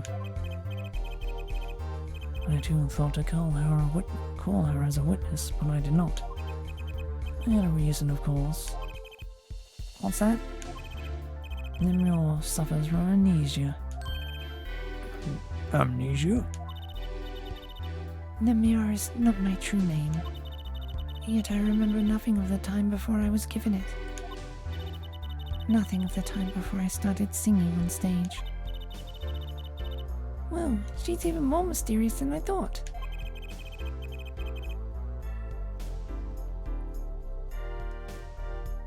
As laudable singer Lemure, she lives a good life. There are little difficulties for her thanks to her success. Yet, I did not wish to subject her to unnecessary stress. I see. I care surprisingly little about people's pasts. You have nothing to fear in this court, Lemore. Thank you. Yet there is something I do not understand. I am being called as a witness. What might I say? No one will tell me anything of what happened. Lemure, let me be frank. I did not want to ask you up here to testify. Yet that young gentleman with the wide forehead over there was adamant that you stand. Oh my. Congratulations, Apollo. You're the bad guy. Ugh.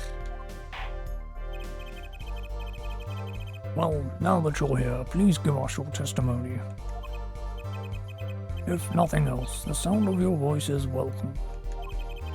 Tell us what you saw the night of the crime.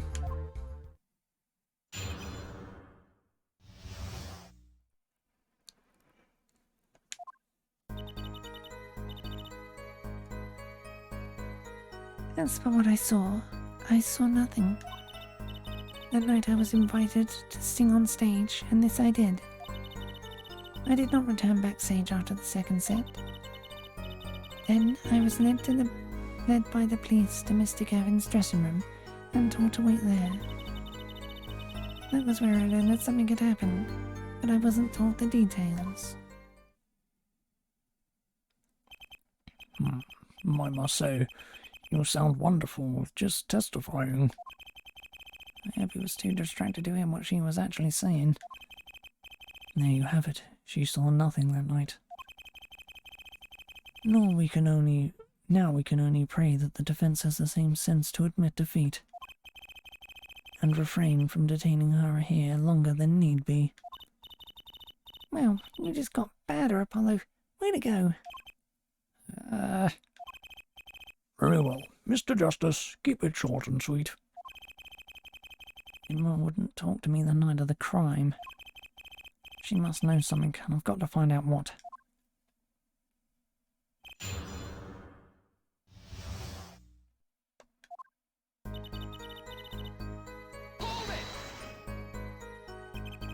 But you must have seen something. Mr. Louis named you. Latouche named you. Mr. Latouche? How can I tell you what I don't know? No. He said you were a witness with his dying words. I do not know what he meant to say, but that night...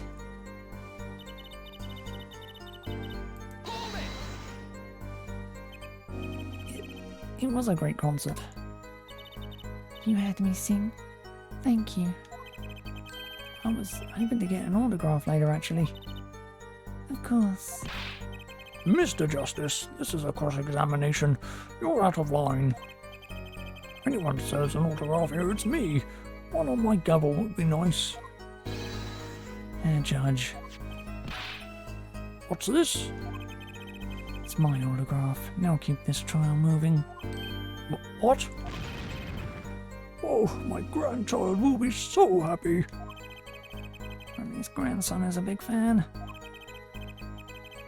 Let us continue, shall we, if you would, Lamont? Tell us what you did after your stellar performance.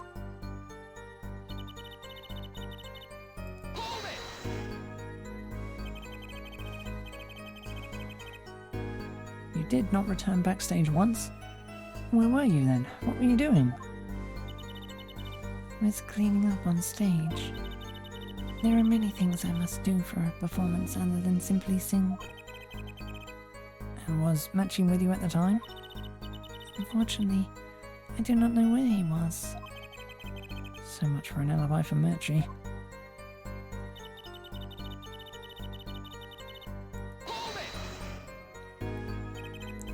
With Matchy, correct? How was he then? He seemed as he always does. Though I believe he was shocked by the news of Mr. Latouche's death. Yet, he has not the time to show much emotion. Yes. He's given the police no end of headaches. He answers most questions with silence, and those glinting frames speak nothing.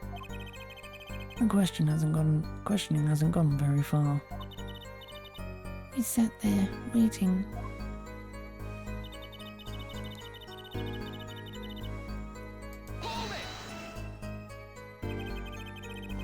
How was the incident explained to you? I was told nothing in detail, only that Mr. Latouche died. Of course, investigations require some security. But Mr. Latouche was my manager. I wanted to know more. I should have been told. Both Matthew and I were beside ourselves with concern. Allow me to apologize, but please understand.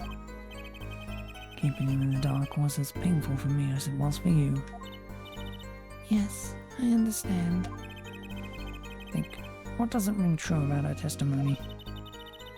It's hard to imagine Lemure lying. She might not be lying, but she's hiding something. What wouldn't she tell me the night of the murder?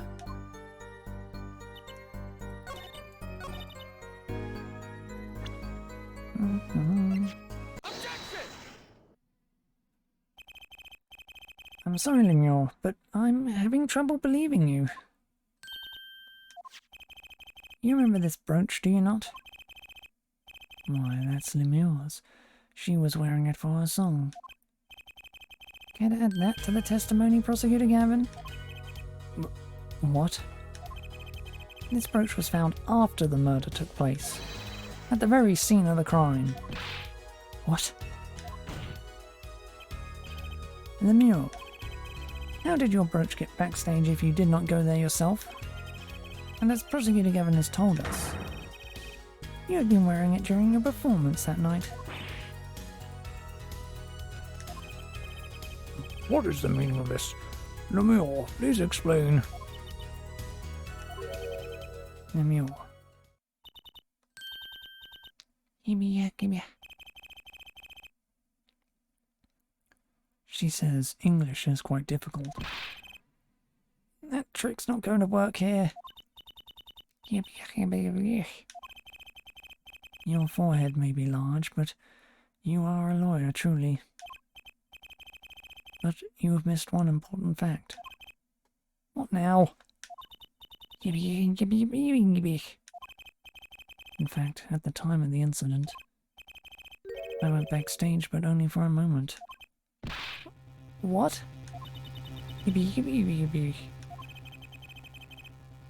Think back to the moment of the crime. You know whereof I speak. Is she really saying all that? What's she talking about, Apollo? Right, when the incident occurred. Is she talking about that?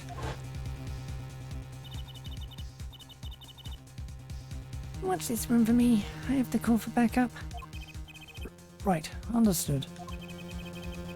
I want you to make sure no one comes in, right? Mr. Latouche, can you hear me? So cold. Witness. You're cold. Don't worry, you're going to be fine. Help is on the way. Witness is siren. Siren? How can a siren witness anything? Yo, Emma? What was that? Who's there? What's wrong? Emma? Did you see anyone just now? No. I could have sworn I heard a door close. I looked into the room. Just a glance, mind you. So, this was when your brooch dropped. That explains that. It does. There was no other time I could have dropped it. But that's ridiculous. You only looked in for an instant, but you dropped your brooch. Here, forehead. She has raised a possibility.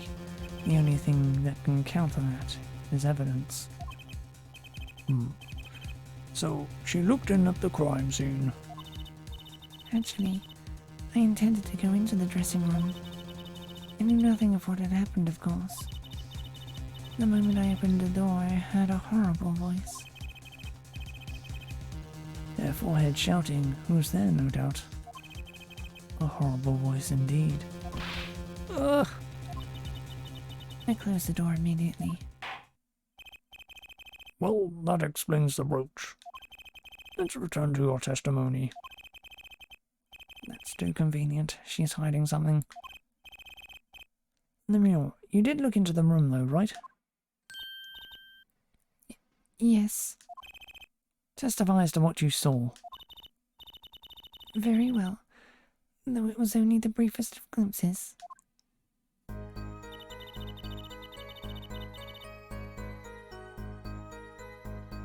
When my performance was finished, I went backstage just for just a moment. What did you see in that brief glimpse? I had only opened the door slightly when I heard that horrible voice. Then shut the door. I have always wondered, Hair Forehead. Does that voice of yours lack a volume knob? My cords are still, man. Just back off. I saw nothing. The late Mr. Toulouse's body was behind a wall. A wall? Was there a wall there? Is what in English? A division or a partition, I believe. It was a large dressing room divided into two halves. And the murder took place on the inside half. Guess that partition might have hidden the body.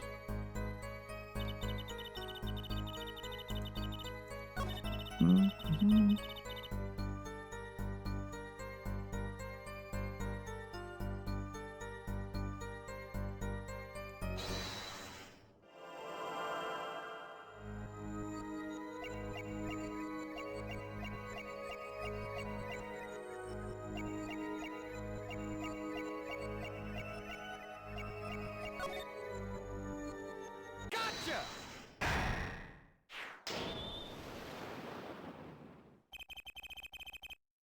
Late Mr. Toulouse's body, you say? Yes. You know something more about Mr. Toulouse's death than you were saying? What? I could see you trying not to remember, but the effort made you swallow. You can't fool my eyes. It is true. It was so terrible after all. Why did Mr. Latouche have to be shot? One moment, Lemuel. Yes? What was that you just said? Why did Mr. Toulouse have to be shot? Yes? She was hiding something. I knew it. Lemuel, I'm afraid you haven't realized it, but your words just now contradict your testimony. How could that be? Take this. Lemuel contradicted her own testimony, and I have the evidence to prove it.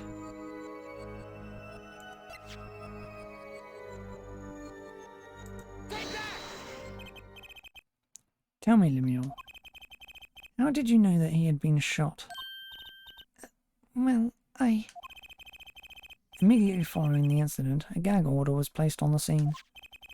This is the document proving that. In your testimony you told the court, no one told me anything about the incident. Furthermore, you testified that you had seen nothing. Yet you knew that Mr. Latouche had been shot. How could you have known? Yoink.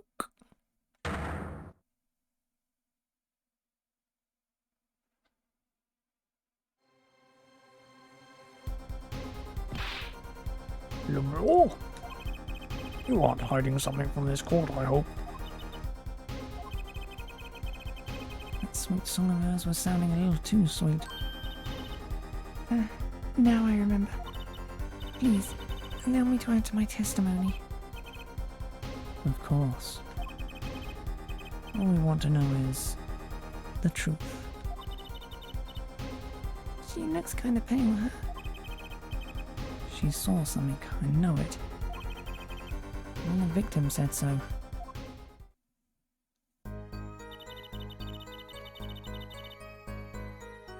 I saw bullet holes in the wall and knew Mr. Latouche had been shot.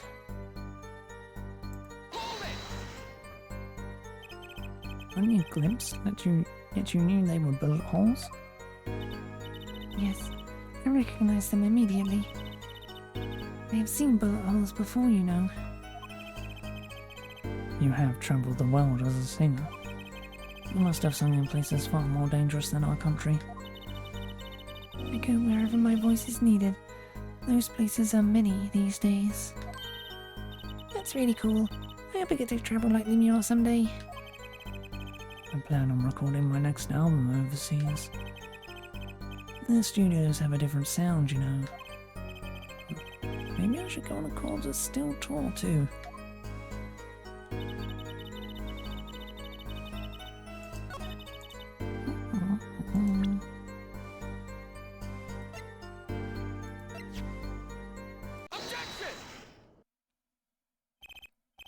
Lemuel, they call you the siren of the ballad, but lies are hardly becoming of such a creature. But put down worthy of our prosecutor, Mr. Justice. Such put downs are hardly becoming of you, Apollo. Stop polishing your forehead and start polishing your character, yeah? Come on, that might be cool for once. Observe the diagram. Lemuel, you looked in from the door for just a moment, correct? Yes, that is so. There were bullet holes in the room, yes. But they were in the wall that the door is on. Huh? You see, assuming you merely glanced into the room, you couldn't have seen those bullet holes. Yoke! Lemore, Yes. I'm afraid the defense has raised a good point. It appears you have been holding back something. And I must tell you. I must tell you what it is that I saw. Yes. The happenings in this trial are being recorded, and I'm certain it will be on the news in Virginia. You understand your reputation is at stake if it falls to you to avoid tarnishing it. Personally speaking, I still believe that cross-examining her will yield us absolutely nothing. But she knew how Mr. Latouche died, and he named her as a witness. You must have seen something, Lemuel. Very well. Lemore, please continue your testimony. Very well. I shall.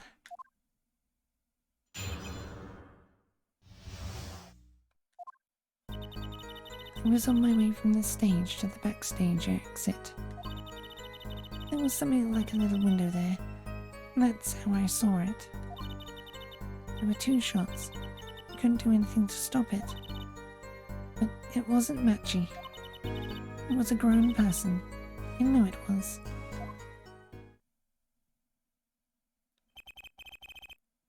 So, you did witness the crime. And the killer was a grown person, you say? This is my first time hearing this, I assure you. Nice play here, Forehead. Very well, here, Mr. Justice. You may begin your cross-examination. Great going, Apollo. You were right about Lemuel. What's wrong? You don't look too happy. This whole thing smells fishy. That's what's wrong.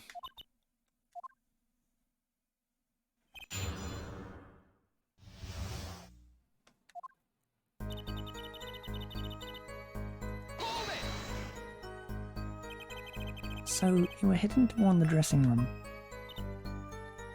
Yes. So, this is a little before she opened the dressing room door and dropped her brooch. At the same time, Emma and I heard those shots. I was on my way back.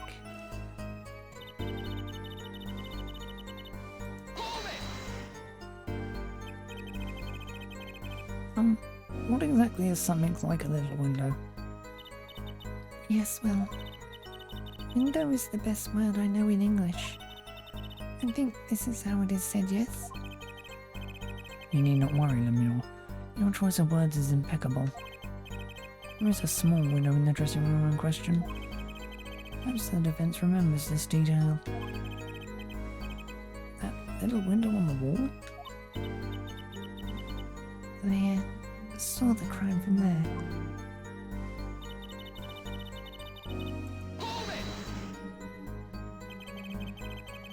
You are certain you heard 2 shots fired? Yes, quite certain.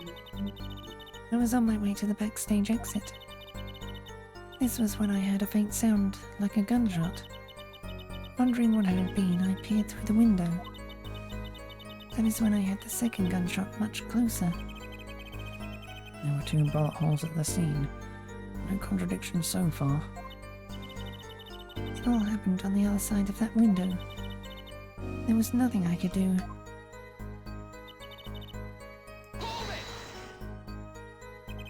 It wasn't Matchy who shot, are you sure? Yes, quite certain. It amuses me that you would question our testimony. It is testimony in your favour, isn't it? Isn't it my job to object? Yeah, Apollo, what were you thinking? Josie, let's just listen to what Lemure has to say. Can you tell me how you were so sure? Yes, of course. You see,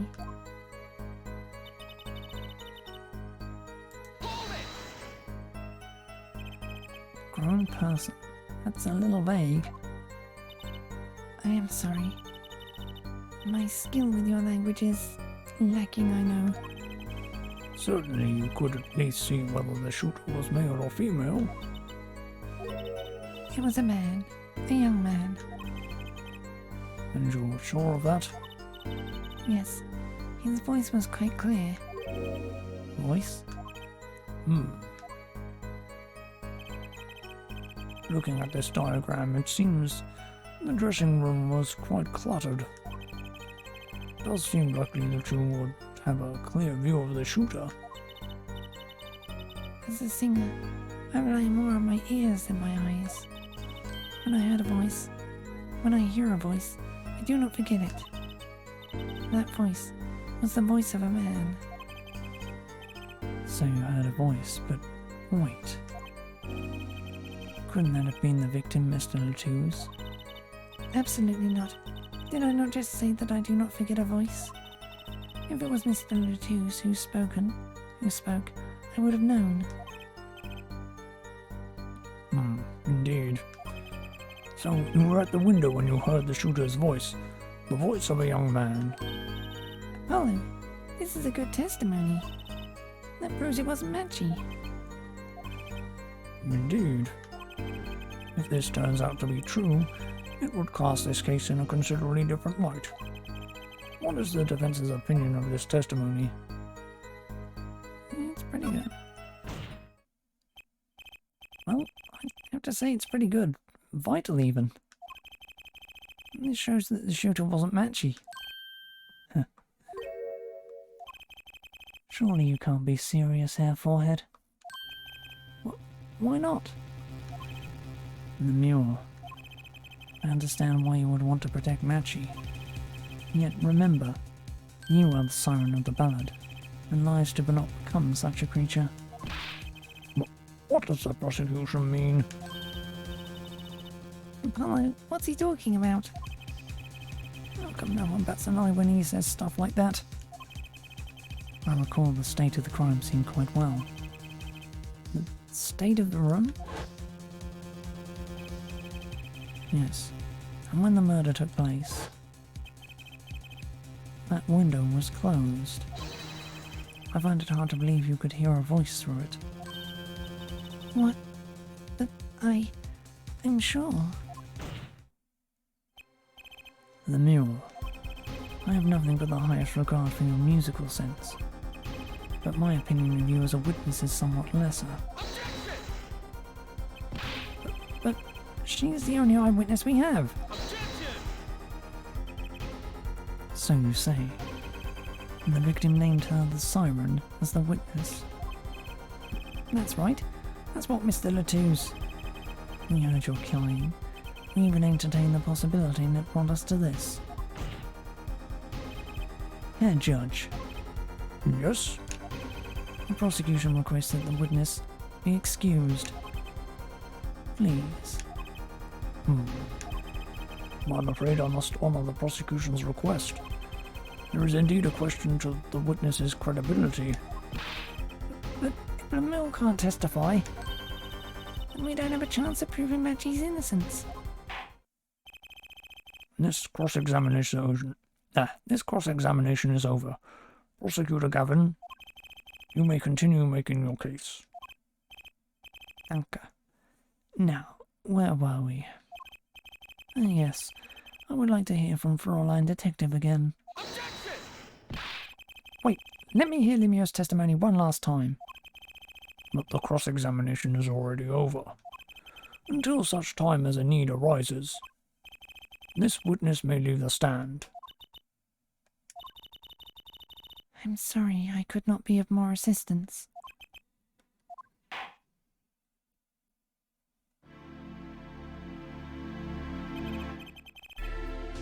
At last, back to the real trial. Ready here, forehead?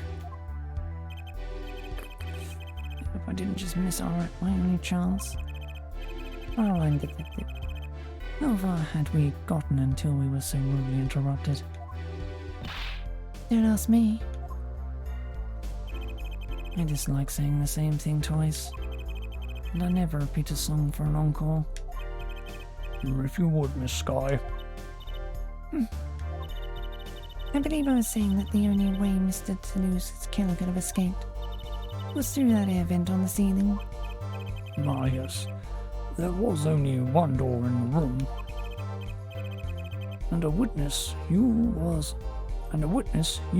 standing in front of it. That air vent isn't very big, see? Kind of limits the people who could possibly get through. I certainly would have a difficult time. You sure would. Not that you would have been in there in the first place, though. Remember, the whole backstage area was off limits to people not involved with the concert. The only one who meets the conditions for a killer is the defendant. A virtuoso performance. I couldn't have put it better myself. She does state a clear case. Though, reading the report, something caught my eye. Oh? What's that? The circumstances of the defendant's arrest. Circumstances? Again? Hey, that's right, Apollo. Remember when we found Matchie? That was bizarre. She's right. Why did Mr. Latouse's body disappear from the room? And end up on top of the stage tower? Holding a guitar, no less.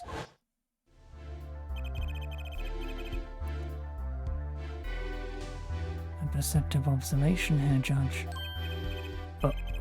Thanks. It was kind of an accident, really. But you'll work in this job long enough. You get a nose for things. The judge sure seems pleased with himself. Very good, Fräulein Detective. Perhaps you can tie it all together for us. Why was the body moved? And how does that lead us to the killer?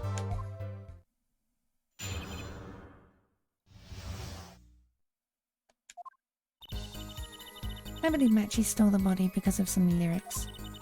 He moved the body to match Lemieux's song. No one in this country had a motive to kill the victim, and Matchie practically left his signature at the scene. All of this evidence clearly points to the defendant. One giant ass problem there. Lemieux's song? Yes, the guitar serenade. You noticed it's code too, did you not? It's code? All the events that day followed the lyrics to our song. First, the keys my heart held onto so tightly were stolen. Then Prosecutor Gavin's guitar burst into flames on stage. Mr. Latouse's life was taken by a bullet. The rest hardly needs explanation. Guitar, guitar, up together to the sky. That's mad. It's like a story out of some fairy tale. I admit, I'd forgotten about the song. There it is now, waiting for me. The grand finale, as it were. Hey, you know, I was the one who first noticed that.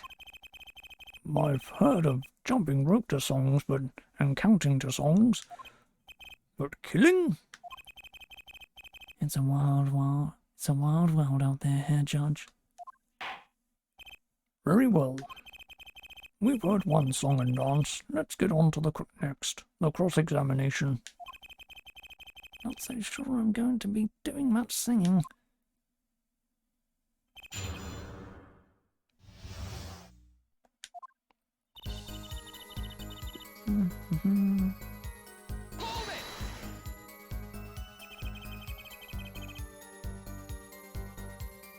No, it's still a body just to match some lyrics. I don't believe it myself, but it can't just be a coincidence. It is as Fraulein Detective says. Let us begin with the first verse, if you would, Fraulein Detective. What? You want me to sing it? You are the witness, yeah?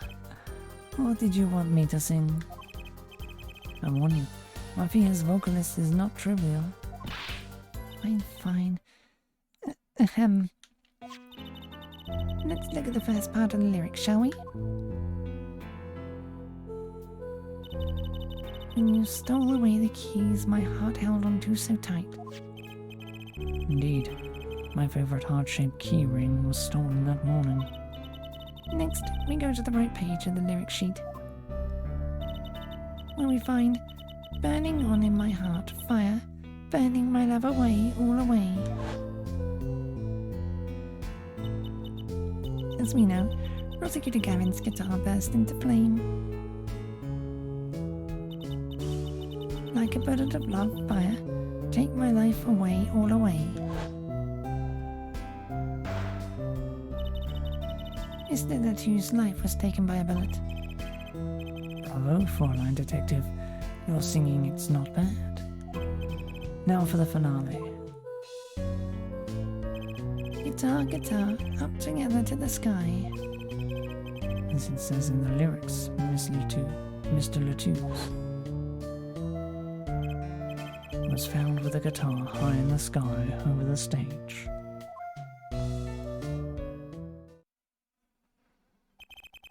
No series of coincidences could be so well conceived. He's right, scientifically speaking. What would Rocky have said? That concert was whack. It's hard to argue when she pours her heart into it like that. Anyway, the shooter.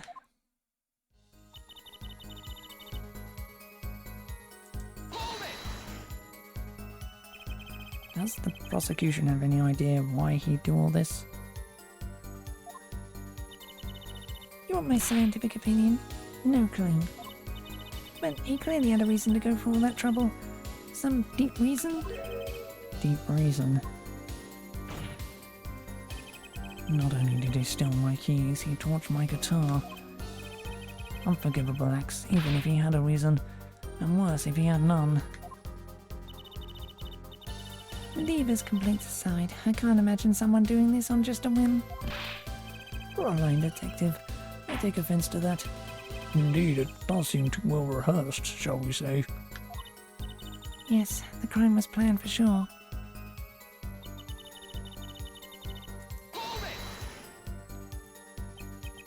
But Mr. Latou spoke English.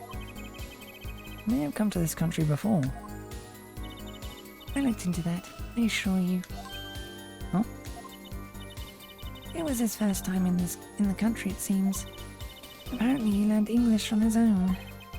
Great. You see? No one here had a motive to kill him, and certainly not in such an elaborate fashion. It does seem difficult to imagine. Unless our famous prosecutor did it as a publicity stunt. What did you say? Prosecutor Gavin, you did this to promote your song?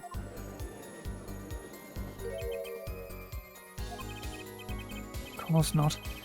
And I'm quite dismayed by the ludicrous nature of her claims. Why would I need promotion? Everyone already listens to my music. They're even in my textbook at school. I'd never heard of them. What does that say about me? I was just kidding. Don't get all worked up, Glimmer Boy.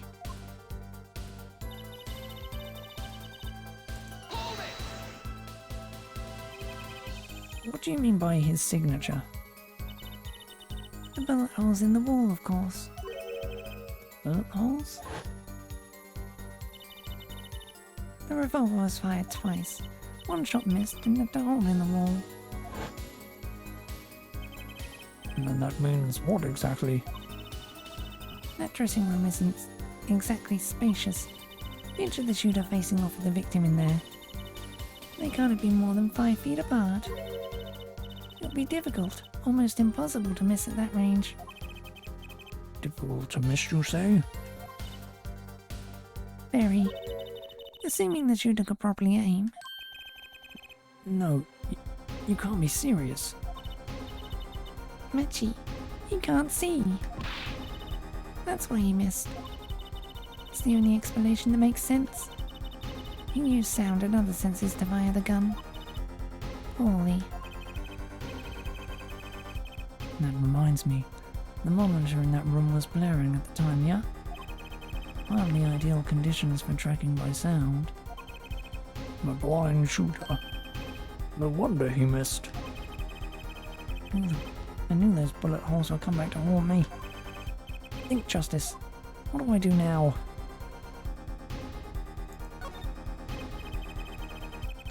Sure, there were bullet holes left in the wall. But that doesn't prove the shooter couldn't see. How so? Well, there could have been a struggle with the victim. That's certainly possible. And it might have been the revolver's fault. The revolver? The revolver was a very large caliber, correct? If the shooter wasn't used to firing such a large weapon, why it would dislocate their shoulder? Exactly. The defendant Machi Tabai is, as you can see, tiny. It's not so hard to picture him firing the gun and missing entirely. The kickback alone would throw off his aim.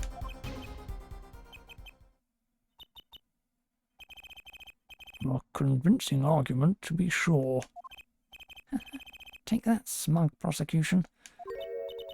Apollo, What? that bit about Machi being tiny. And the gun throwing off his aim.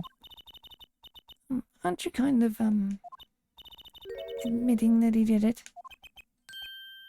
Oh. Does not matter why he missed. What matters is that the shooter was without a doubt the defendant. Even the defense seems to agree on that point. Cripes, I really put my foot in it this time.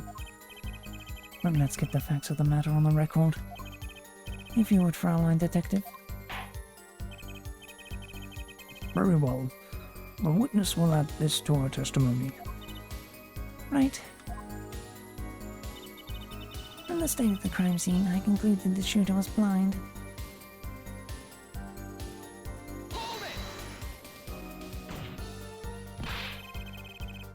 You can't say he was blind just because of those bullet holes in the wall. I think I've proven that. I wouldn't call it proof per se. Huh? You've merely raised a possibility. Fraulein Detective has made a most logical conjecture based upon the evidence. Of course, there is more evidence than just bullet holes. The defendant was the only one who could have escaped through the air vent. But wait, if he was blind, how would he know about the air vent in the first place? A very good point. Well, Fraulein Detective, if you would care to explain. Certainly seems sure of himself. Recall the crime scene if you would. There was a stepladder below the air vent. As it happens, maintenance was scheduled for that day. Custodial staff went around checking all the air vents. I don't believe it. Everyone backstage was told about the maintenance, including Machi Tabai. He would have known that there would be a way out at the top of that stepladder. Why is this the first time I'm hearing about this? You could have figured it out for yourself. You only need to consider what that stepladder was doing there. Looks like the defense's objections has been squashed by a stepladder. Well, Herr Forehead. Out of ammunition, perhaps? Never seen Prosecutor Gavin so aggressive. Maybe he's caught the scent of blood. Hello, don't you have something, anything? You know what we need? We need something to prove the killer could see.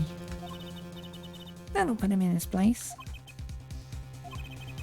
Proving the shooter was sighted would do it. That would take down one of their central points.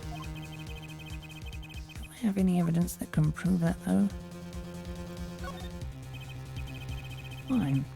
I accept the prosecution's challenge. As I know you would, Herr Forehead. What exactly am I up against here? Prosecution is saying the shooter missed because he or she couldn't see. Therefore Machi, who is blind, did it. The defense will present their evidence. Evidence that overturns the prosecution's claim that the shooter couldn't see.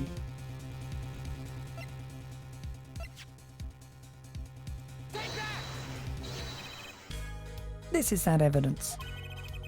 The photograph of the crime scene. I don't care much for the smirk on Prosecutor Gavin's face. This is no time to think twice. Time to press on. Yes, Your Honour, the crime scene. There is something in here that decisively contradicts the prosecution's point. And then perhaps you'd best show us this something. Get your finger out of the breeze and put it to good use, yeah?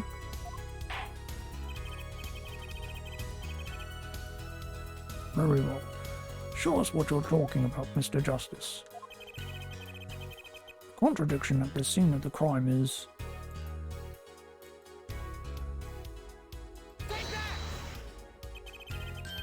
The contradiction is right here. The smeared blood stains?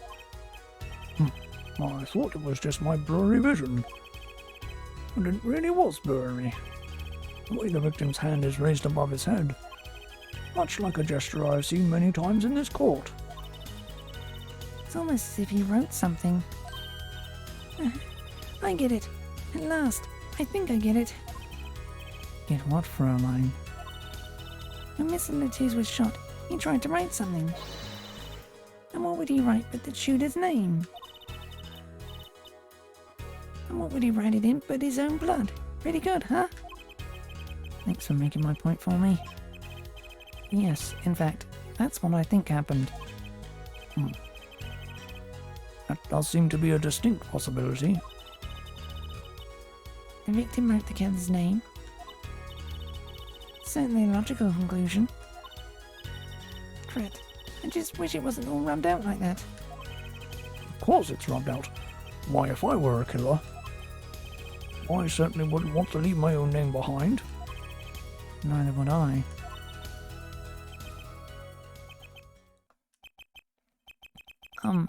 No one has anything else to say. About what? So, the prosecution accepts this.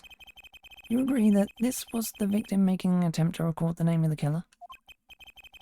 And the killer tried to rub the name out? What's your point? What's my point?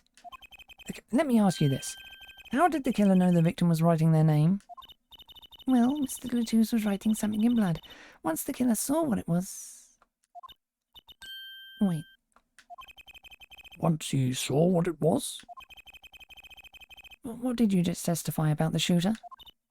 I said they were blind. Yet the crime scene itself contradicts that. The killer had to have been able to see. Why would they rub out the name in blood otherwise? May I remind the court that the defendant Machitaba is blind? He couldn't have been the shooter.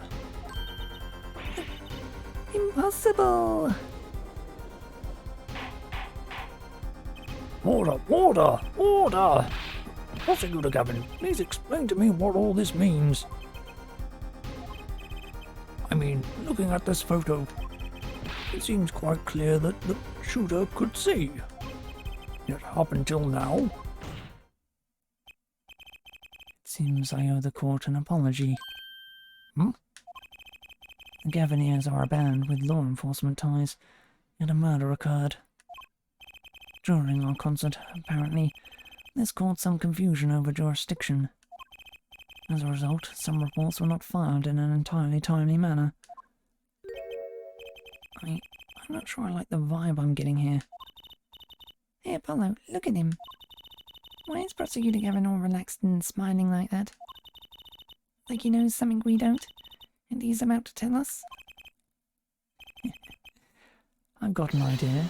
Let's rock. With these documents. But before that, I have a question for the Fraulein detective. If I may. What?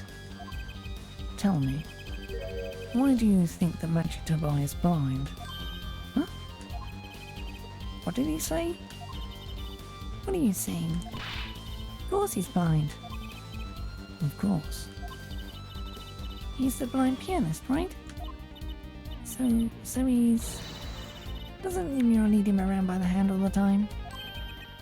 No way. I have a report here on the defendant Machitabai. According to this, Machitabai can see perfectly well. What?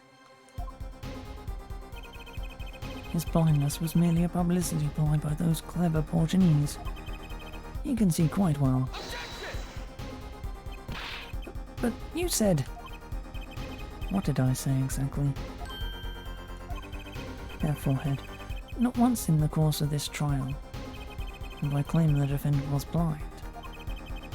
The only one who did was Fraulein detective. But that's a significant fact, yes. Consider Machitabai sees, and he was the only one who could have fled through the air vent. I see no problems with this. What about the bullet holes in the wall? Yes, the bullet holes. I believe our forehead neatly explained those for us. He didn't miss because he couldn't see. It was the kickback from the .45 caliber revolver. A simple accident, in other words. How's that? I'm afraid your objection has just flown off for brighter skies. This is where the real fun begins here, forehead. Yeah.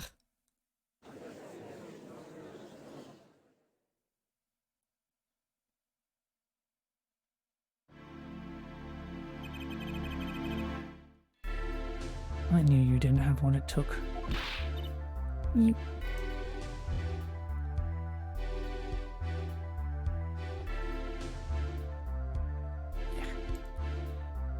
jerk.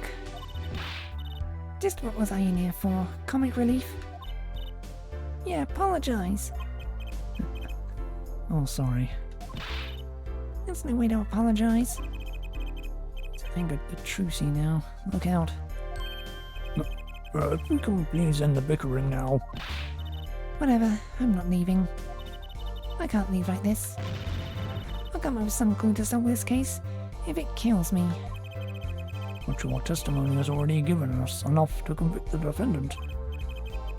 Don't say that. What? This bloodstain. The criminal tried to wipe it off, right? Seems to be what happened, yes. You might be able to find out what was really written here. Really? You can do that? That's right, with this. It's called luminol. Maybe you know of it. It's a chemical that reacts to blood. Ah, yes.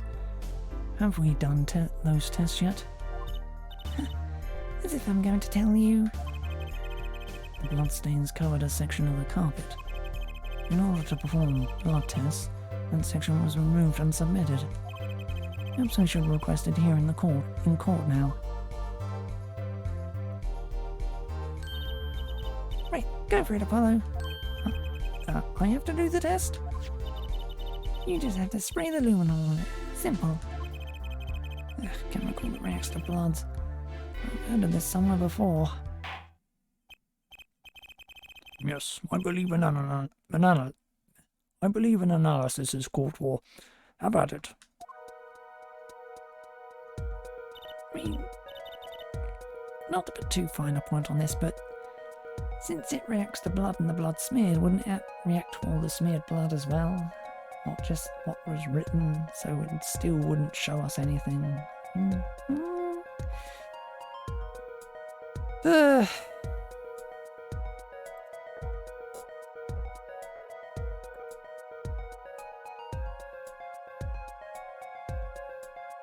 Oh well. Right, ready? It's easy as pie. Just touch the screen to spraying area. Yeah, give it a try.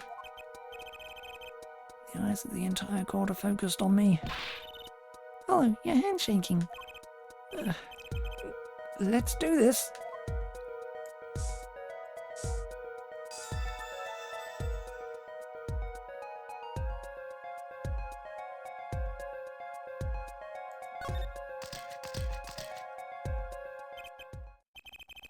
Wow, really works. This must be the power of science. It says IPXX314206. Is that the killer's name? Maybe it is, if the... I have it. So, what is it? I thought those letters IPX looked familiar. This is an Interpol ID number. Interpol? You mean the International Police Agency? Yes, most are undercover agents working to solve international crimes. But why would he write that number? Why would Mr. Latouze even know a number like that? Good show for my detective. Rock on. Huh? Your Honor, we can verify this number immediately. Darren, are you there? Come up to the witness stand.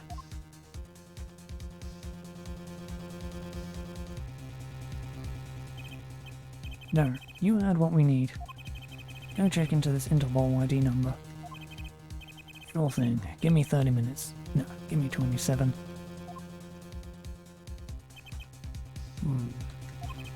I'm not sure what to think of all this. The prosecution's case is airtight, or so it seems.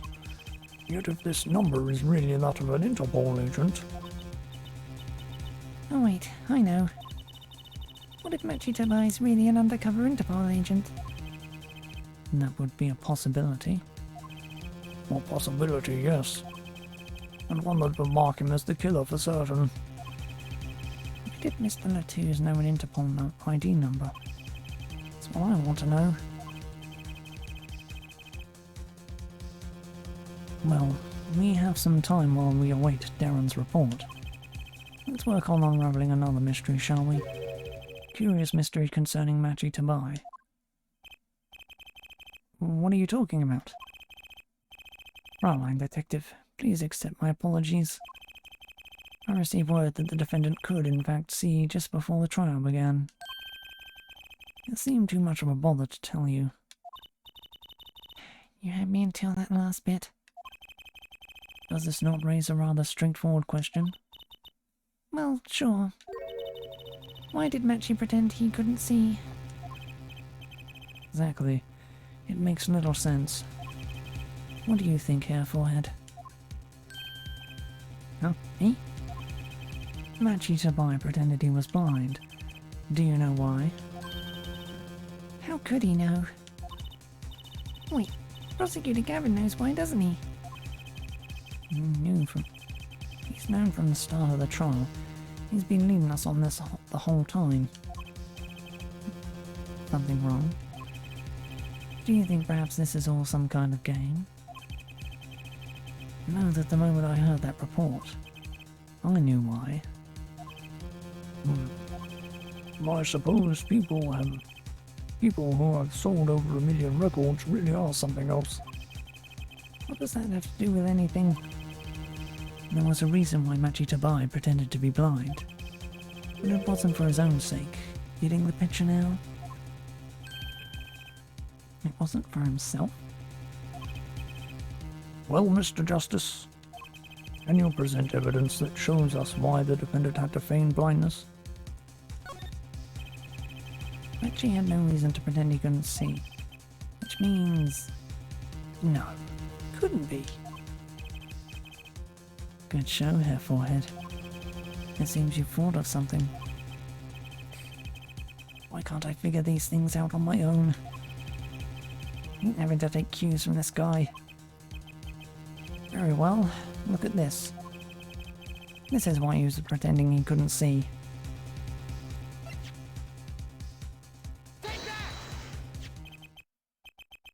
That is... Lemore. Lemore and Machi Tabai. Recall their relationship. In particular, their unique arrangement over the years before visiting our country. Lemure and our pianist. They would always walk together, she leading him by the hand. Even when they got on stage, she would lead him to the piano. She would walk all the way over there with him. That's right, because he was blind. She led him at all times, never letting him go. All times. Yet, we have just learned something that makes their arrangement peculiar indeed. Machi could see. Why did they have to keep up this act the whole time? Well, wasn't it part of their, performance? I think there's a simpler explanation. Machi did not need to be led by the hand at all. That can only mean one thing. Really? Really. It was all the other way around. The one who needed to be led by the hand was Lemure. What's this? So you mean to say that Lemore is... she's... Yes, Your Honor. Lemure is blind. What?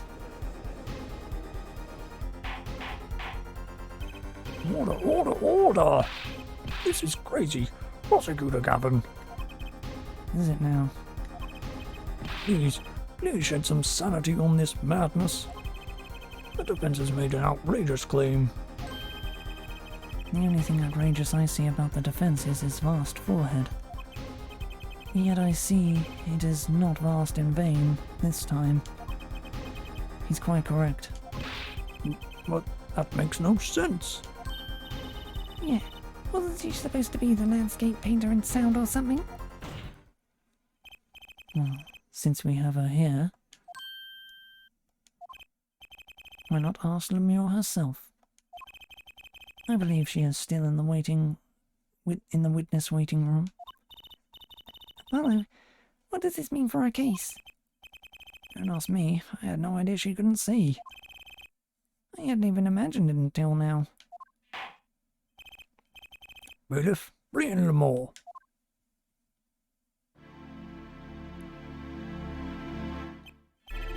Lemure, it pains me deeply to call you before us again in this way, and yet I must.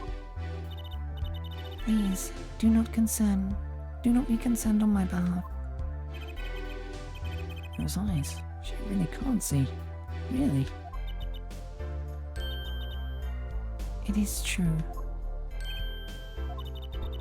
How funny it is that a tiny lie born in the Borgian countryside would one day grow to entangle the entire world. So you are. Yes, as I mentioned before, I have no memory of the time before I became Lemure. Know too that my memories began in darkness. The word light has no meaning for Lemure. I see. You may recall me saying something toward the beginning of this trial, Hair Forehead. What's that? I believe I said it was unfortunate that the crime had no direct witness. Ah. Now, Lemure, I must ask you to stand once more. Will you testify to the court about your eyes? Of course. It was never my intent to deceive any of you. May I begin, Your Honor? Yes, of course. Though I admit I'm a little lost here. I think we're all a bit lost here, Your Honor.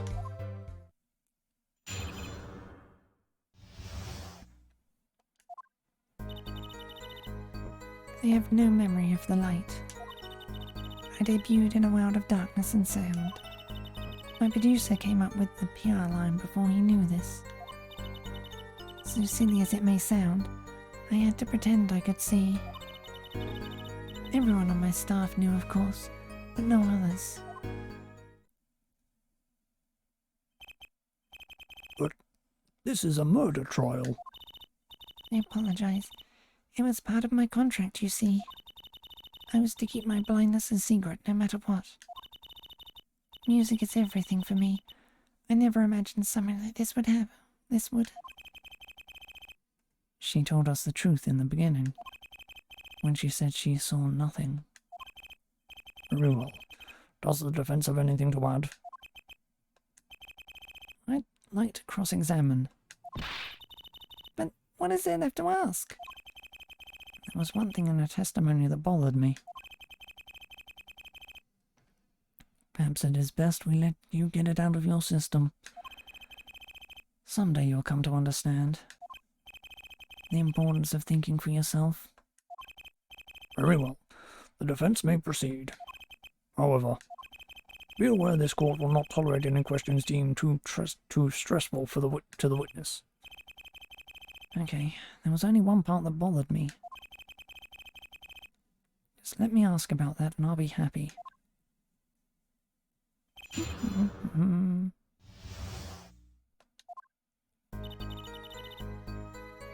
Does that mean I cannot press everything or not? Oh, never mind.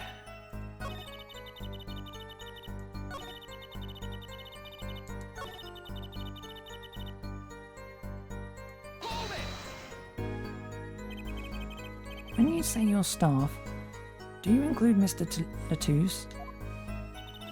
Of course, he was my manager. So he knew. That's what's been bugging me. Something the matter, Mr. Justice?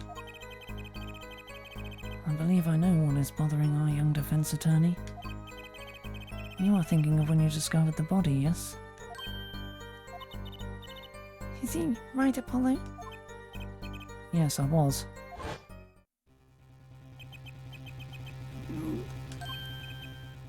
He's alive. Mr. Latouche, can you hear me? Cold.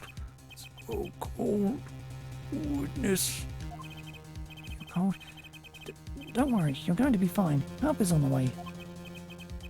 Can't see. Hang in there. Mr. Latouche, tell me, who was the witness?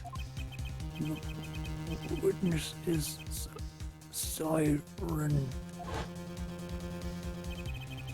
Mr. Latouche told me to ask the witness, and he named you. Why would he do that? He knew you were blind. I don't know.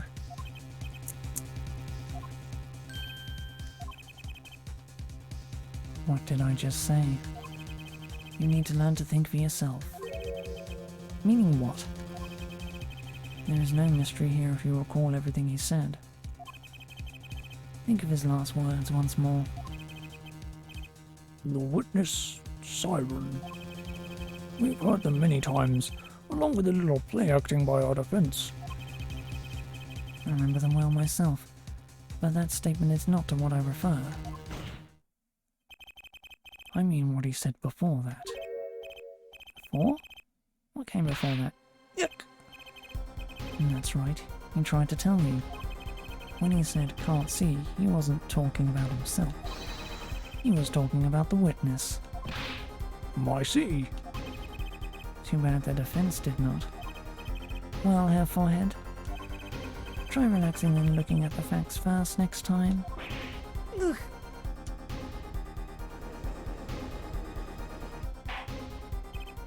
Order! Order! Recall Lemuel's earlier testimony. I was on my way from the stage to the backstage area. There were two shots. I couldn't do anything to stop it. But she couldn't have heard those gunshots. I thought we proved that. That is not the most important point here. The moment he was shot, Mr. Latouche witnessed her through that window. Why else would he have named her as the witness? But I really did hear them. 2 gunshots, and the man's voice. Unfortunately, such a thing was impossible. The window was closed. You've already run a simulation, of course. But it was so clear. If I heard that voice again, I would know it in an instant. Your Honour! What is it, bailiff? Can't you see we're in session here? We have the results back from the investigation. The investigation? Now, the Interpol number that Mr. Latouche left us. Well, let's hear it.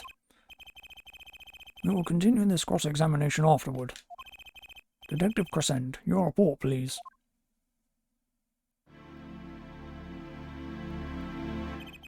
I asked Interpol about that number. I'm sure you'll find their answer intriguing. Quick work as always, Darren. Well, tell us about the number. Is the defendant a secret agent? YPXX 314206. The agent registered under this number was Romain Latouche. What? Our undercover Interpol agent was Mr. Latouche himself. He was apparently in the middle of an operation. So, when he wrote those letters, he was trying to tell us his own identity. And a cautious killer tried to wipe them away. Mr. Latouche was an undercover Interpol agent? So, him being Lemieux's manager? Was just a cover, most likely. There's one other important detail I found. Well, out with it. It concerns that .45 caliber revolver, the murder weapon. Apparently it belonged to Romain Latouche. He had an Interpol permit to carry firearms, and the registration number on the revolver matched. So, the victim was killed with his own weapon, which makes sense. Hard to imagine someone who wasn't an Interpol agent with such a large revolver. So, the victim was an Interpol agent on an undercover op. I wonder how that ties into everything. It's got to tie in somehow, you think? Yeah, somehow. Thanks for looking into that for us, Detective Crescent. It's a great help. Oh, no problem at all, Your Honour. I'll be headed out.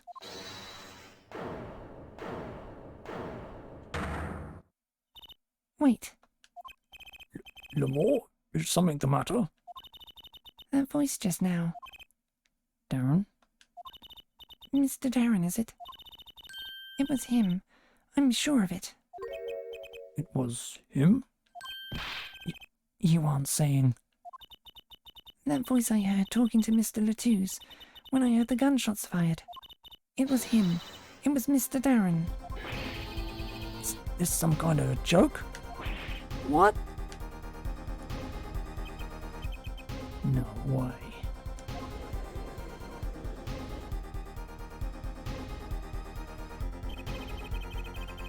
Courtroom fell into such a chaotic state, the trial had to be suspended temporarily. I've never seen that happen before. Of course, it's not every day that you get an accusation like that one. And then you're fingering Darren Crescent. Not only is he a guitarist, he's a detective. Could it really have been his voice Lemieux heard? Things were changing fast, and frankly, I wasn't sure I could keep up with it. Hey, no whipping out now, Apollo.